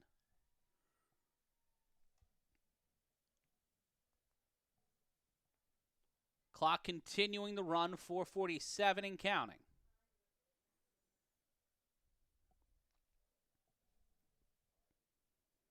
Marlon Anderson in motion. Might feign the rocket screen, the handoff to Easterling. Easterling met and then hit hard. It'll be 3rd down, and Nick Mays on the stop. And Mays, he might have, I think he knocked the wind out of himself on that tackle. He might be, he's probably done for the game. Let's take a look at the replay. Mays came in. Ooh, he caught the knee of the defender as he was getting tackled, and he's out. That was hard to watch. We watch again. You see Nick Mays come in, and it's just incidental contact with the knee of his teammate. I think that and just the hit on Easterling at least knocked the wind out of him. And there you see him there. He's done for the day, I think. That's terrible, not just for him, but for the prospects, for the Animals. As he might have at the most a concussion. But his eyes were pretty blank. Hopefully that's not the case, but we see big play Haas in motion. 3rd and 5. The snap, pressure immediately on Huff. They push Huff to the sideline. Quatrell Huffin gets on his bicycle on the lateral. That's to the dot boss. That's Markeith Williamson. Williamson trying to make something happen. Gets to the 40 and will keep pushing. The clock and the play will be whistled dead. Quatrell Huffin on 3rd and 5, showing why Houdini Huff is one of the best players in the A7FL. The Magic Man on one more run. See here on the replay, Huff tossing that one. That's technically a forward pass because he threw it from the 40 and he caught it at the 41. I'm not going to dime, but they could challenge that. The snap, and once again, the Animals defense jumping the line as Quatrell Huffin taking something out of Sterry's playbook. The hard count. Making some mayhem. As it will be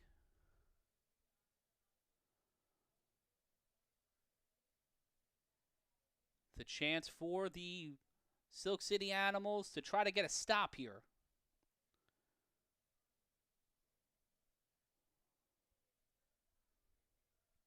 The snap, Huff will keep it himself. The toss back, and that is over to number 1. As the Silk City Animals defense continuing to find themselves push further and further. That big play from the dot boss, what will probably end up being a controversial lateral. 1st and 10. 2:02 left to play in our 3rd quarter. Huff under center. The snap. Huff will keep it again. The toss back. Keeps the play alive and brought down at the 19-yard line. A gain of about 5, and it will be second down.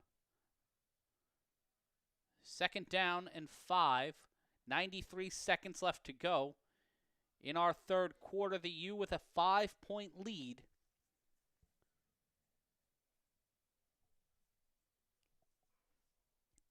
Chapdom's correct. Utilizing the run and those pass threats, those quick plays, those quick screens, utilizing the laterals have been the undoing of this Animals defense, and losing Nick Mays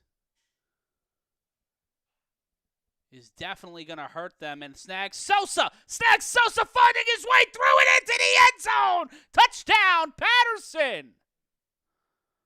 This group of veterans, this group of icons from New Jersey and from Baltimore, looking to prove that they still have something in the tank. Angelo Lewis, a guy who was hurt, a guy whose shoulder was injured earlier this season, fighting back, battling back. And here, the run game of the Paterson U walking down the Silk City Animals defense as David Tender and company have not been able to recover since the walk-off interception, the walk-off pick 6. And Angelo Lewis Jr. saying, watch this, as the Baltimore veteran in his return to Paterson, looking to undo the Animals' hopes of an undefeated season. 32-21, going for 1 from the 5. OG Buck back in. Flag on the Paterson U. And they will now go for 1 from the 5. 1 from the 10, pardon me. Let's take a look at that touchdown again. Lewis just able to use the blocking in front of him and just slip through. Utilizing his size, you might call him undersized. He might not be the tallest guy in the A7FL, but utilizing that to his advantage. Watch for the Baltimore special here, or that back stack that you used to run with Sis on. Buck going for 1 from the 10, and it will be Marlon Anderson, a.k.a. Tony Toe Tap, to make it 33-21. A 12-point game separates these two teams. We'll take a brief timeout ourselves. Gonna get some water. We'll be back on the other side of this.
Back with you here, A7FL Uncensored. Matt Ryan on the call on a strangely now beautiful Sunday.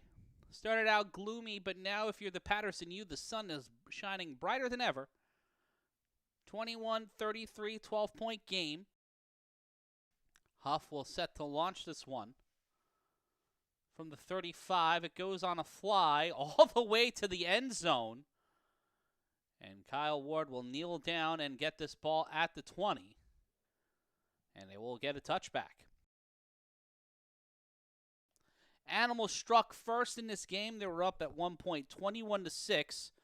On that, since then, the U have put up an emphatic collection of scores, starting off with a Huff play, and then a pick six to end the half to make it 21-20. 13 more points scored since then in this third quarter by the Paterson U. And David Tender going to rely on number 13,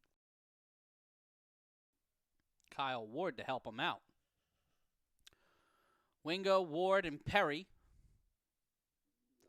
Tender. First down, throws underneath. That's to Kessler. The check down there again, but will only get them a yard. And the pressure from this Paterson U defense has continued to grind away. Also, just not utilizing Omari Thomas, Kasim Perry not able to open up the run game. As the Animals looking to strike here in the final seconds of the third. Tender throws it. That is caught off the hands of Wingo. And when we return, it'll be the start of the fourth frame, and it'll be 3rd and 9. 3 quarters down, 1 quarter left to go, and the most important quarter, that's the one you want to be leading at the end of. The Animals walking out of the third quarter, giving up the lead. They have chance to get it back, but will they be able to? We're going to find out in our final 15 minutes of football, which will probably take about 45 minutes. So if you're dual screening this, strap in a bit. We'll take a brief time out. We'll be back in a sec.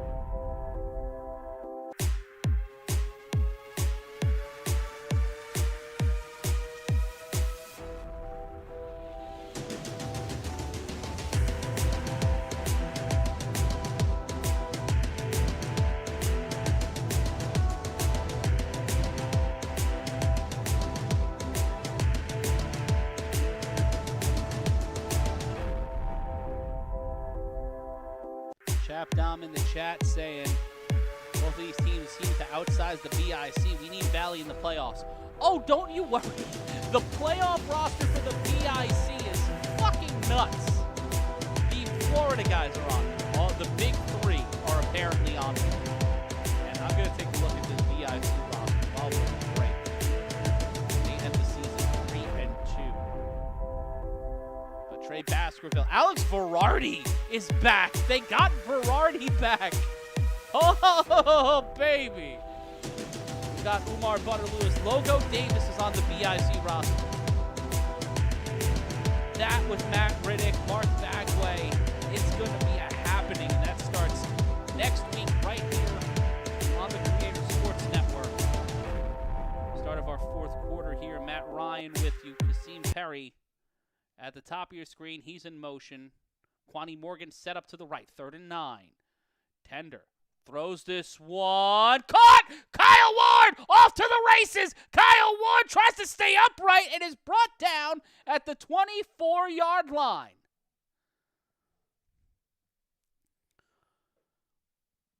And looking for a call on that jersey pull, saying it's not a wrap, but Ward looking for a few more yards. Tender trusting in his newest acquisition, his newest wide receiver, who's certainly not new to the A7FL. The defender utilizing a little bit of the jersey to help set up the wrap. 40 seconds or more gone by. 1st and 10. The handoff to Quani Morgan, and Morgan will find the outside. Morgan will find himself out of play, and the clock will continue to run on second down.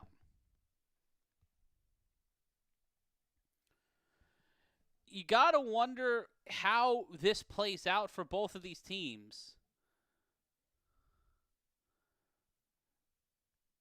As the 2 seed or the 1 seed, as whoever is the 2 seed will play the winner of the BIC and the Heathens. Let's take a look at the playoff schedule on the website. Next week, it's 3 versus 6 and 4 versus 5. So it would be the BIC and the Heathens in a rematch of today's game. And it would be Kentucky hosting the Renegades in a matchup of... it's rematches across the board. It's literally rematches across the board next week. 1st and 20 after the penalty. Tender underneath. That's the Kasim Perry. Gets back to the initial line of scrimmage. Will drive inside the 20. Get to the 22. And it will be second down. But Kasim Perry has not been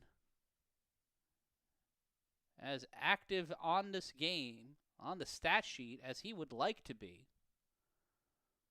We take a look again at the replay. Giving him a lot of space. Huff was in on that coverage. 2nd and 8. Tender. Ooh, tried to go to Perry again, looking for a flag. There is none. It is 3rd down. He had Ward to his right on the check down. But every second and every point matters here, as the Animals need a score, a stop, and a score.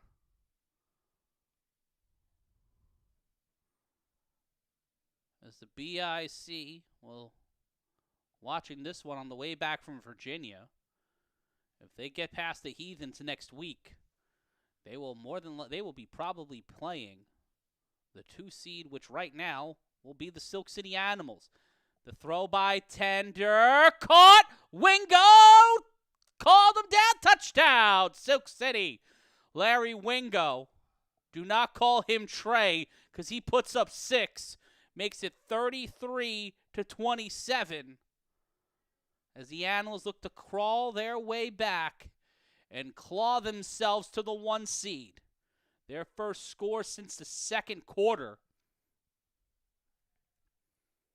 As the highest scoring offense has been stymied these past 15 or more minutes on the game clock. We take a look again at the replay. Tender putting it right where only Wingo can get it. You see that foot drag to secure the touchdown. They will go for 1 from the 5. And they are sending a bunch of bodies. Looks like 4, maybe even 5. Tender up over into John Kessler. Redeems himself a bit and puts a point on the board. 28-33. And we've got ourselves a ball game. A lot of time left on the board. And folks, you know what time it is. It's get back time. That's right, the get back is in play as the action continues here at Asbury Park. Be sure to support our sponsors, including get yourself some audiobooks. Get your first 3 books free. Sign up absolutely free. Cancel anytime. You can walk out of there with those audiobooks. More info in our description. And also get yourself some Harry's razors. Get a starter set for as low as $5. Check the link in the description to find out how to do it. Get yourself some great shaving. Yeah, get this spring and summer. You want to look pretty. You want to have your hair nice and trim like I have mine. So go do it. The get back is in play. David Tender and the Silk City Animals need to get their defender to stop behind the 20.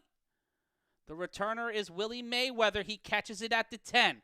He gets past the 20, and Willie Mayweather is off to the races. Willie Easterling cuts down the field. It is not a get back. It is a get forward. The ball comes out, and they will call it out on the 25, and the Animals will get flagged as Willie Easterling gets dragged down by his jersey.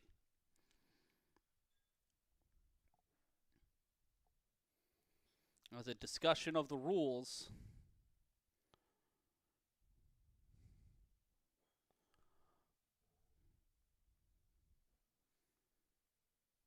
We take a look again at the replay.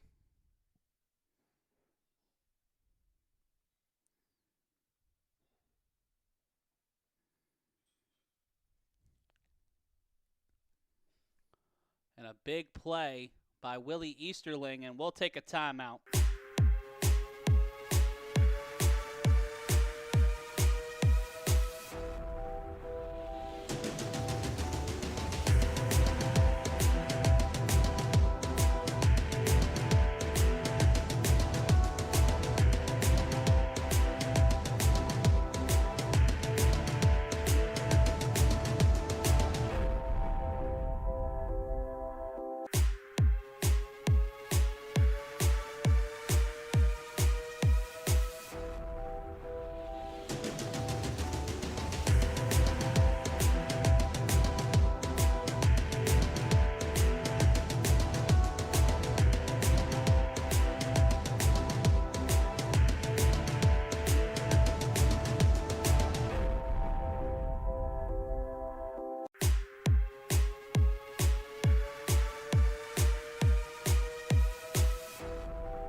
Back here, 33-28 to score.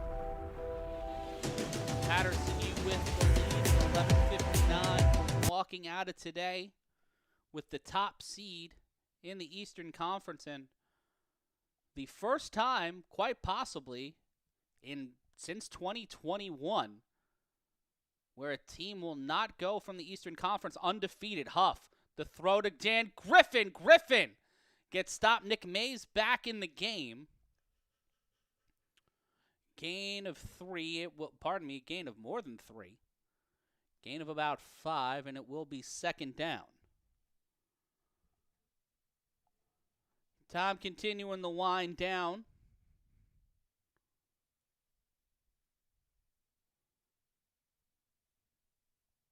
As the BIC will be in action next week, we will have one of these games for you. We don't know which one yet, but most likely BIC and the Heathens. The handoff. Dan Griffin! What a block! What a block! Griffin's down and a player is hurt on the field. The guy who set up the block was taken. He is down. Unsure of what the call is, but that player is down and he is hurt. Let's take a look again at the replay.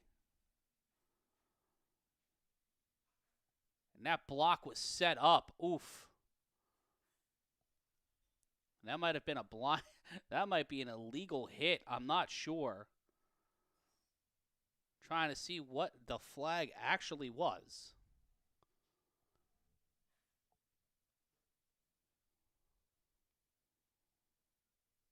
We take a look again at the replay. You see the block right there. He comes flying in. I think that was Big Haas Dubois. And they will take a timeout. Hopefully they're okay.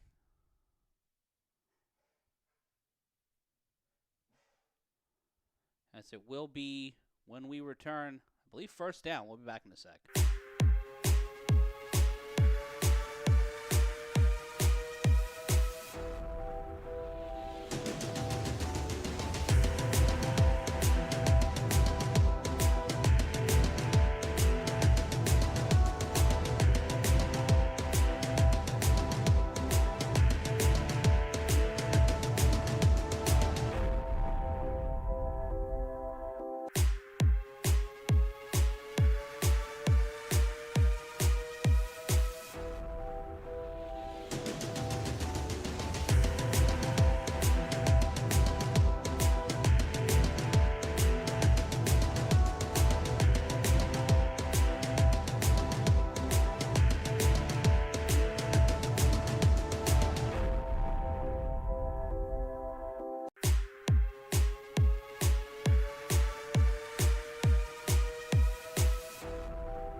After the penalty.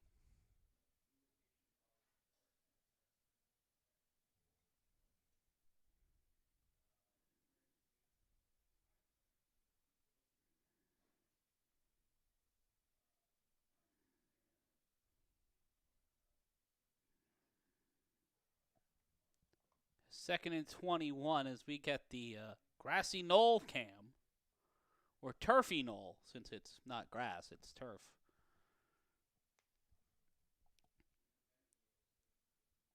11-11, we're back to palindromes. Let's take a look at the penalty. Yeah, ooh. That's not good. It ended up hurt. Oof. And there was the attempt to wrap. We take a look again. Yeah, that was a hip check. The NHL playoffs are going on. Shout out to Zach and Cole. And it'll be second and 21. In trouble. Huff rolls out to his right. The throw. Dan Griffin catches it. Touchdown Paterson. Dan the Man Griffin on second and 21 increases the lead one more time for the U. As he says that's his shit. Well, it's at least his touchdown. 39-28 back to an 11-point lead.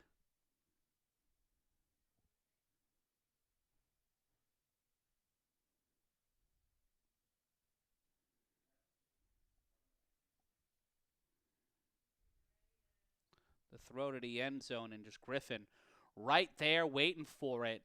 And Ricardo Freeman not going to try to track him down.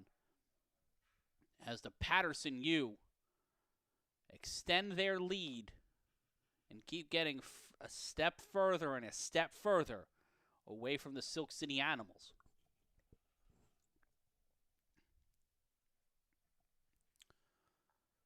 Clock will continue to run 39-28. No, clock will not run, pardon me. Clock will stop running, going for 2 from the 10. The snap, Huff in trouble. Will find a way to curve towards the right side. Not able to get to the hands of number 88, Marlon Anderson. And with 10:56 left to go, the Silk City Animals will get a dead ball run and try to take no time on the clock, no time off the clock, and put 6 more points on the board.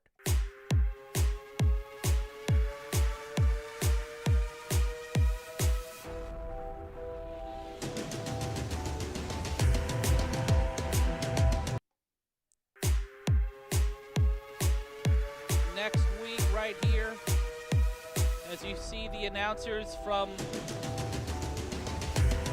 that's more effort than they put into ever getting us a shot. Hey, they don't have to set it up on a tripod this time, right in their faces. And there's the production team. Very weird looking at the people who took your job. Even though I quit, now we'll go to the back of the end zone. And that was Kyle Ward kneeling it down. Not looking to take any risks there. Especially with DK Butcher looking him down.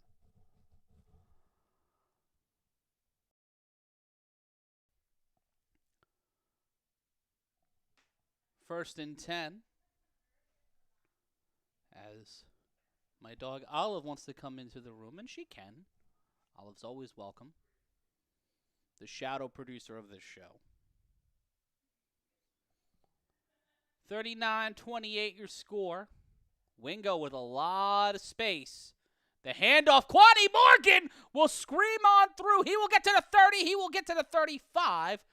And he will get a run of about 15. And it will be another first down. As the clock should continue to run here in our fourth quarter.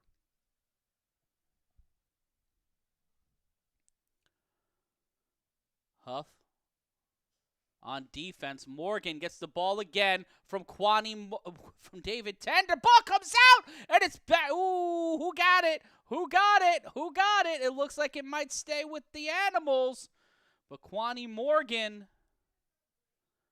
had the first down, but had that ball knocked out. It was along the sideline. And DK Butcher and Quanny Morgan holding that ball a little too loose. You can see he's down, and then the ball pops out. So either way, looks like the Animals will keep it.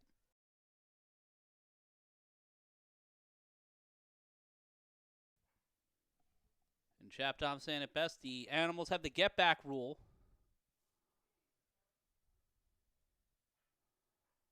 As we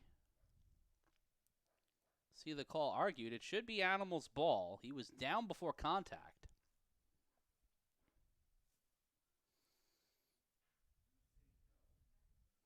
Should be 1st and 10, Silk City, as the officials will talk it over. Let's take a look again.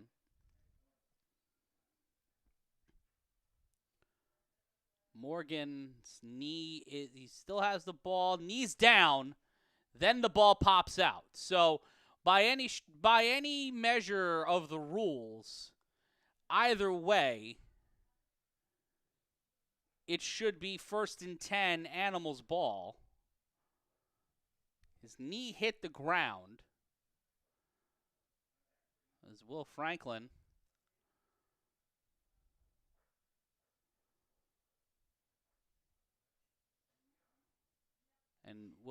talking things over with. And they're going to take a break. We'll take one too.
Morgan on the carry. They kept the ball. They keep it moving and into the end zone. No, they'll call him down at the 1.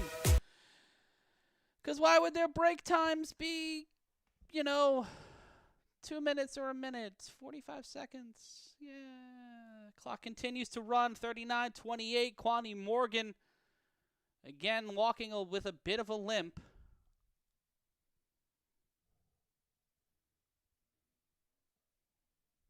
And Tender runs it into the end zone. Touchdown, because fuck it at this point.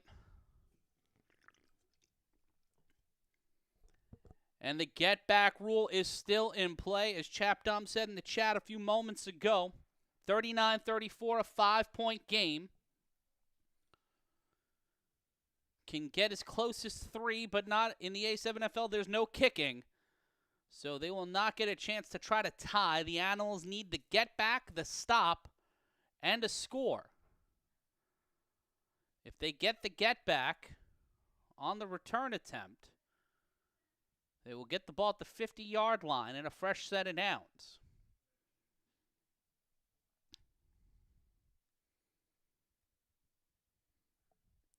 Tender will trust Nick Mays, Larry Wingo, John Kessler, and Kyle Ward. Going for 2 from the 10-yard line. Try to cut the lead down to 3. Tender rolls out. Throws it, and that's swatted down, intended for Kessler. And it will, flag on the field. So we might have a replay of down. Aunt Mo is furious. Not sure if it's because he missed the Oklahoma City game where they won by 35. Or because he's got a long drive back to Baltimore. So they will go for 2 once again.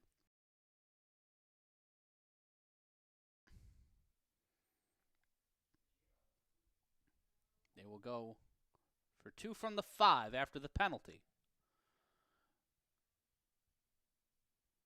5-point game, 9:28 left to go. The man who wants to consider himself the most marketable in the A7FL, Tender. In trouble on his bicycle. He will carry it, and it's a 3-point game. 39-36 is your score. And David Tender once again utilizing his legs to put points on the board. He's done it so many times these past 3 seasons. But with 9:28 left to go and their chance at an undefeated season hanging in the balance. Can Tender and the Animals get the stop they need? We'll find out in a moment.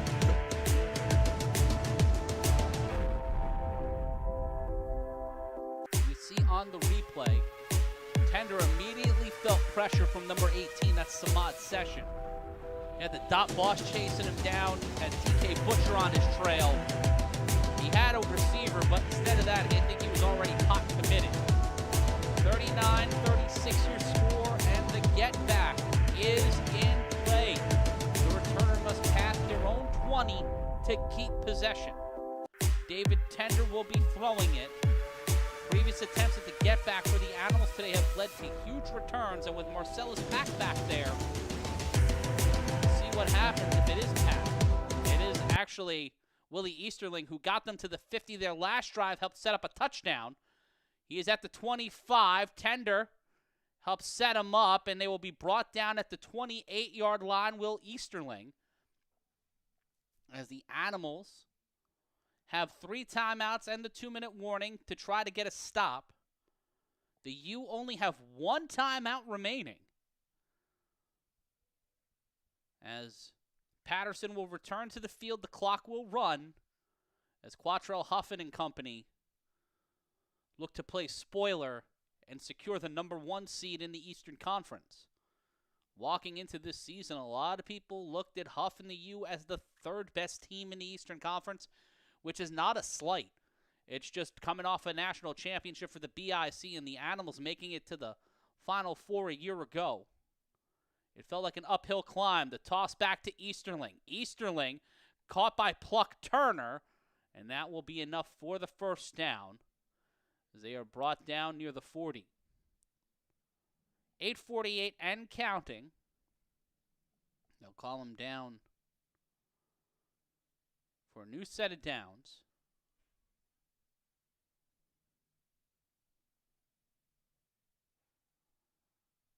Take a look at the huddle. As the sun's still shining on the Atlantic coast, a little drearier in Asbury Park than here in the studio. Still not what you would call it's inclement weather. 1st and 10 from the 41. Huff keeps it, gets to the 46. Gain of 7 on the play. And it will be 2nd and 3. Clock at 8 minutes now. 39-36. Huff just trying to walk down the Silk City Animals' defense. Try to get to 45 and extend this lead back to 9.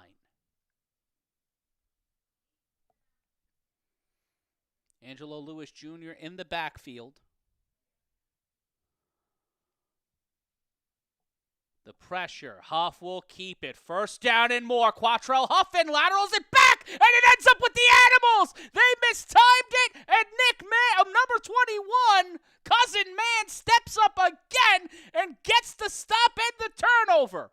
The second turnover of the afternoon for the Paterson U, and possibly the most costly, as the Animals get the fresh set of downs in decent position off a Cousin Man stepping up and getting the stop.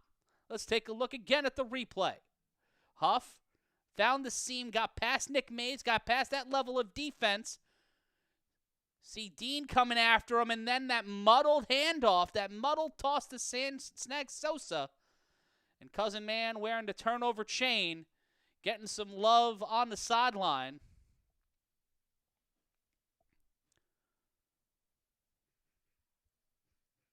As it will be 1st and 10 for Silk City in the 2026 Battle of Paterson. Temperature's a little high right now. Timeout called by the U, their final charge timeout. Unsure if it could be a challenge. That ball was a lateral. It came out. It got knocked out. It's a fumble. I'm unsure why they burned the timeout. But it is close and it is contentious in Asbury Park. They call the challenge. And I don't... Is it down by contact? But no, that's a lateral. It got knocked out. I don't know what the challenge is. What is in fact the challenge? Either way, if they challenged it, they lost it. And now the U, up by 3, have no timeouts. Omari Thomas back in the game for the Silk City Animals. The handoff, don't feel sorry for Omari. Omari Thomas gets the first down and more and will be brought down at the 48-yard line. Birds flying in like a John Woo movie. As Huff, who has almost been out there for every snap on defense and every snap on offense, playing both ways, trying to secure his first regular season conference title since 2021.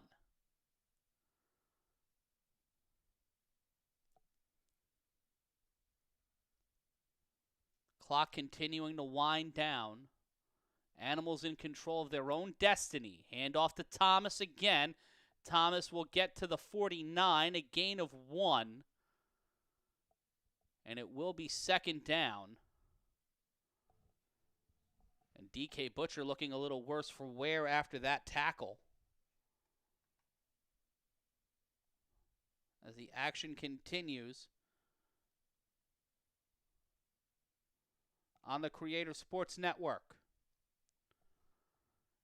Tender and Omari Thomas walking to the line. Wingo at the bottom of your screen. Kasim Perry at the top.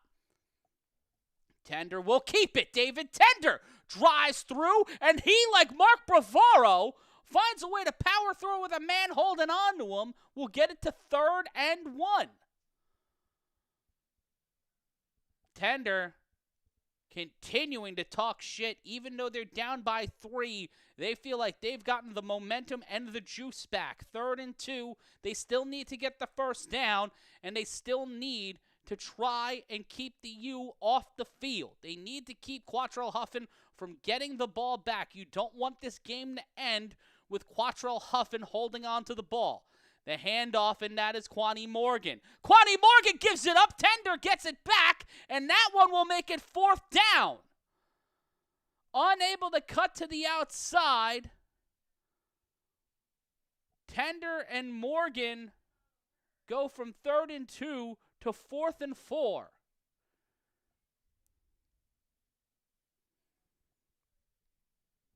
It'll be 4th down here with 4.5 minutes remaining.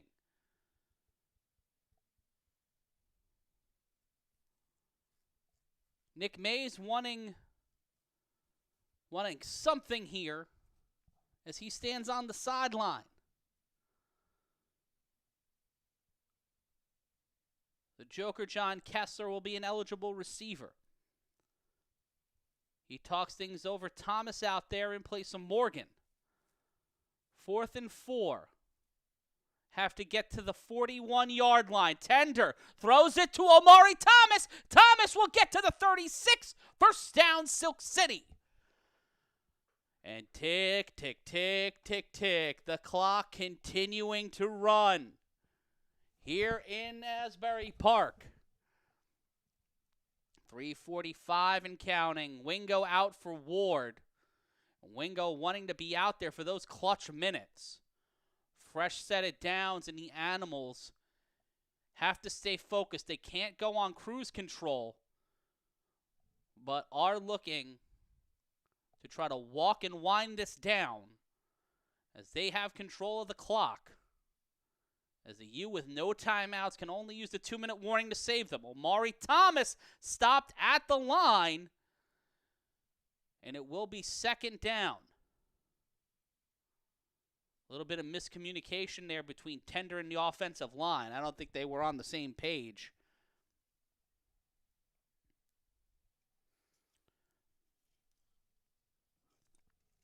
And who would have thought the last game of the regular season would have been the best one? Well, I would have when I saw the schedule. I didn't think it would break the way it did. But instead of a 2023-like situation where three teams had wins over each other, the Animals looking to end this season undefeated. Tender underneath to Quani Morgan. Quani Morgan down the sideline. Quani Morgan to the 25-20, and he will stop himself with 2:23 left to go. Willie Easterling with the tackle on 2nd and 11. They turn it into 1st and 10. And now Nick Mays wanting to get on that field. As Tender on the replay, we see it to Morgan. That was a dangerous play, but Quani Morgan broke loose and found the opening. And he realized, we need the clock to keep running to get to the 2-minute warning. Slowed it down. Now it's 1st and 10. As it's the final 2 minutes of this game, and in the A7FL, the final 2 minutes can either take forever or it can take a few moments. We'll wrap this one up and figure out who's going undefeated or the U going to get the 1 seed. We'll find out after this.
Clock, but not in control of the scoreboard. Paterson U have no timeouts and are facing a fresh set of downs for their defense. The handoff to Omari Thomas. Omari Thomas ankle picked at the line of scrimmage. It'll be 2nd and 9 after the stop by number 15. I believe that was Brian Bean on the stop. Gain of 1. Talking things over with the official. 95 seconds left to go. It's the A7FL, so they can't tie it with a kick. The only way this game is going to get resolved is either with a stop or a score. Minute 20 now. Tender underneath to, that's over, to smooth Kyle Ward, and Kyle Ward will get a fresh set of downs, and the clock will stop with a minute 16. Pardon me, it won't get a fresh set of downs. It'll be third and 1. The clock will stop. The Animals will not run a timeout.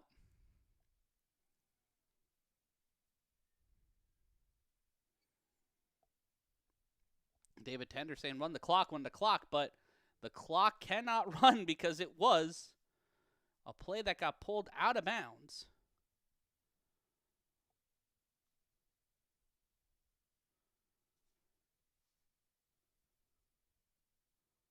The snap, Tender pushes the pile, first down. Minute 12 and counting, the clock continuing to run. It'll be first and goal for the Animals. Tender furious at his sideline. They call a timeout. First charge timeout of the half. I don't think Tender wanted that timeout. They wanted to deny any chance of the clock running. Omari Thomas out for Quanny Morgan.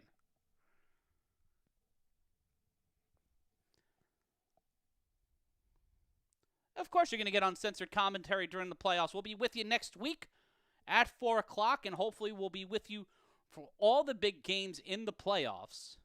Even if we don't get the feed, we'll find a way. Legally, of course, legally. Minute 4 left to go, 39-36 after the timeout. Tender continuing to have some frustrations with his sideline. It's first and goal from the 9, not first and 10. Only thing that can save the Animal. No, these are the final 4 downs for the Animals on offense, and Quanny Morgan loses a yard, and it will be second down, but the clock will stop. And Quanny Morgan gets pulled by David Tender, as it seems like the U defense has Quanny's number right now, as he can't find a way to break out. Omari Thomas back in. More frustration and confusion. And it will be, they lost 2 on the play, so it'll be second and goal from the 11.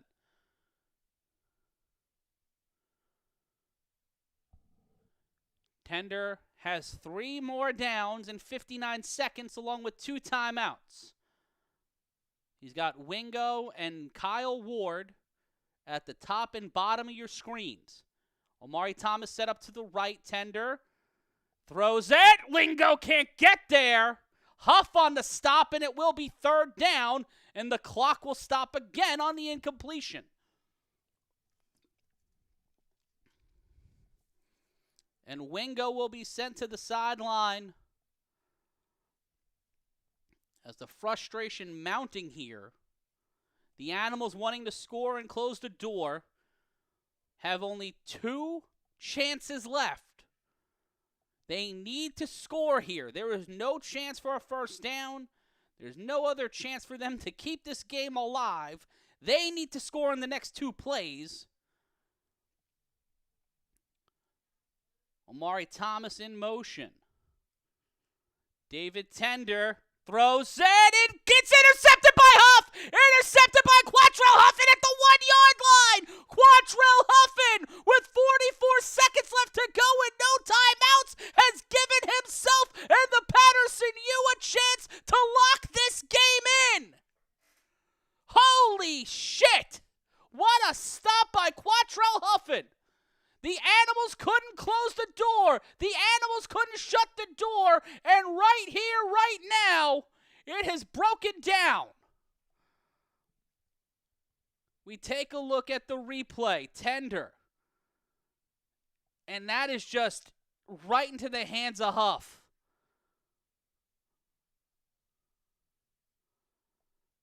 And wow. Wow. The MVP might as well be Quatrell Huffin.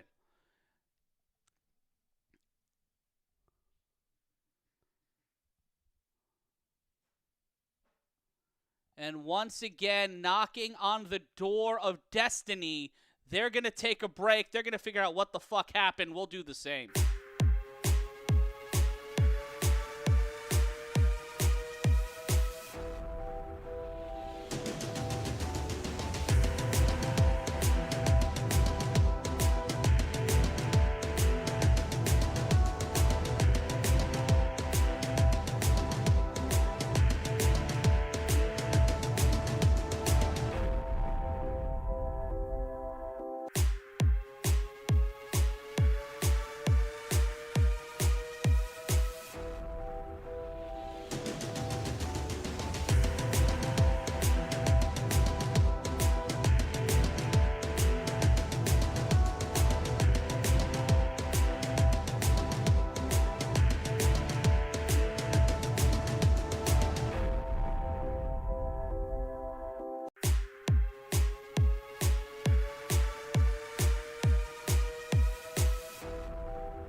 Game's over? Is the game over? That can't be how this ends. They're showing highlights. You can't have it end like this. You can't have it end like that. Oh, you're fucking me. Oh, that is heartbreaking.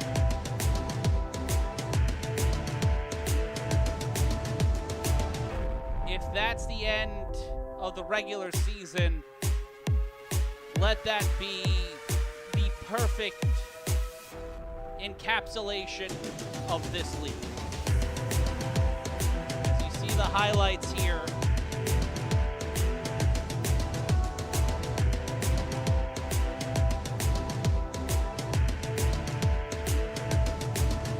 I can't believe if that's the end. Oh, that breaks my fucking heart. Quatrell Huffin with the seemingly walk-off interception. And the frustration of the Silk City Animals might have boiled over with the Paterson U.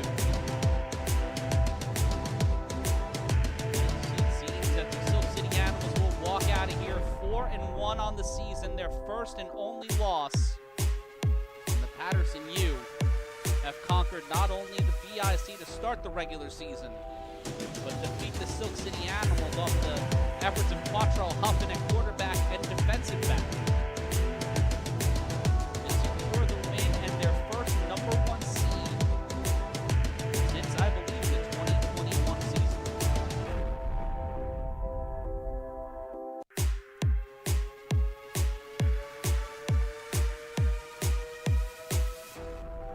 Animals had all their timeouts, had 2 timeouts. The Animals had 2 timeouts, and there was time on the clock.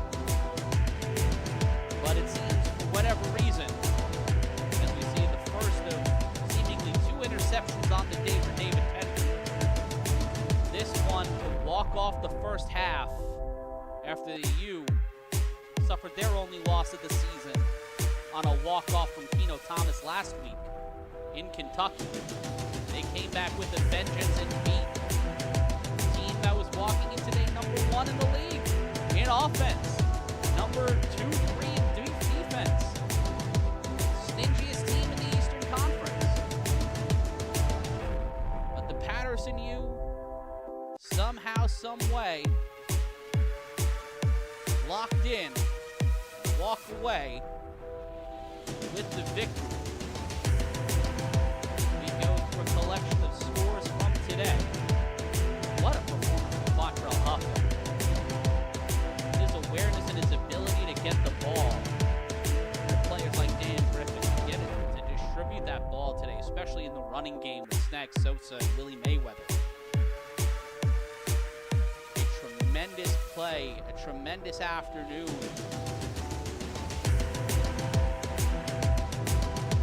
Look at Kwani Morgan. He got them to the 1-yard line. Get them within 3. They would get the score and then they were able to cross that Rubicon one more time as David Tender trotted in for the 2nd time today.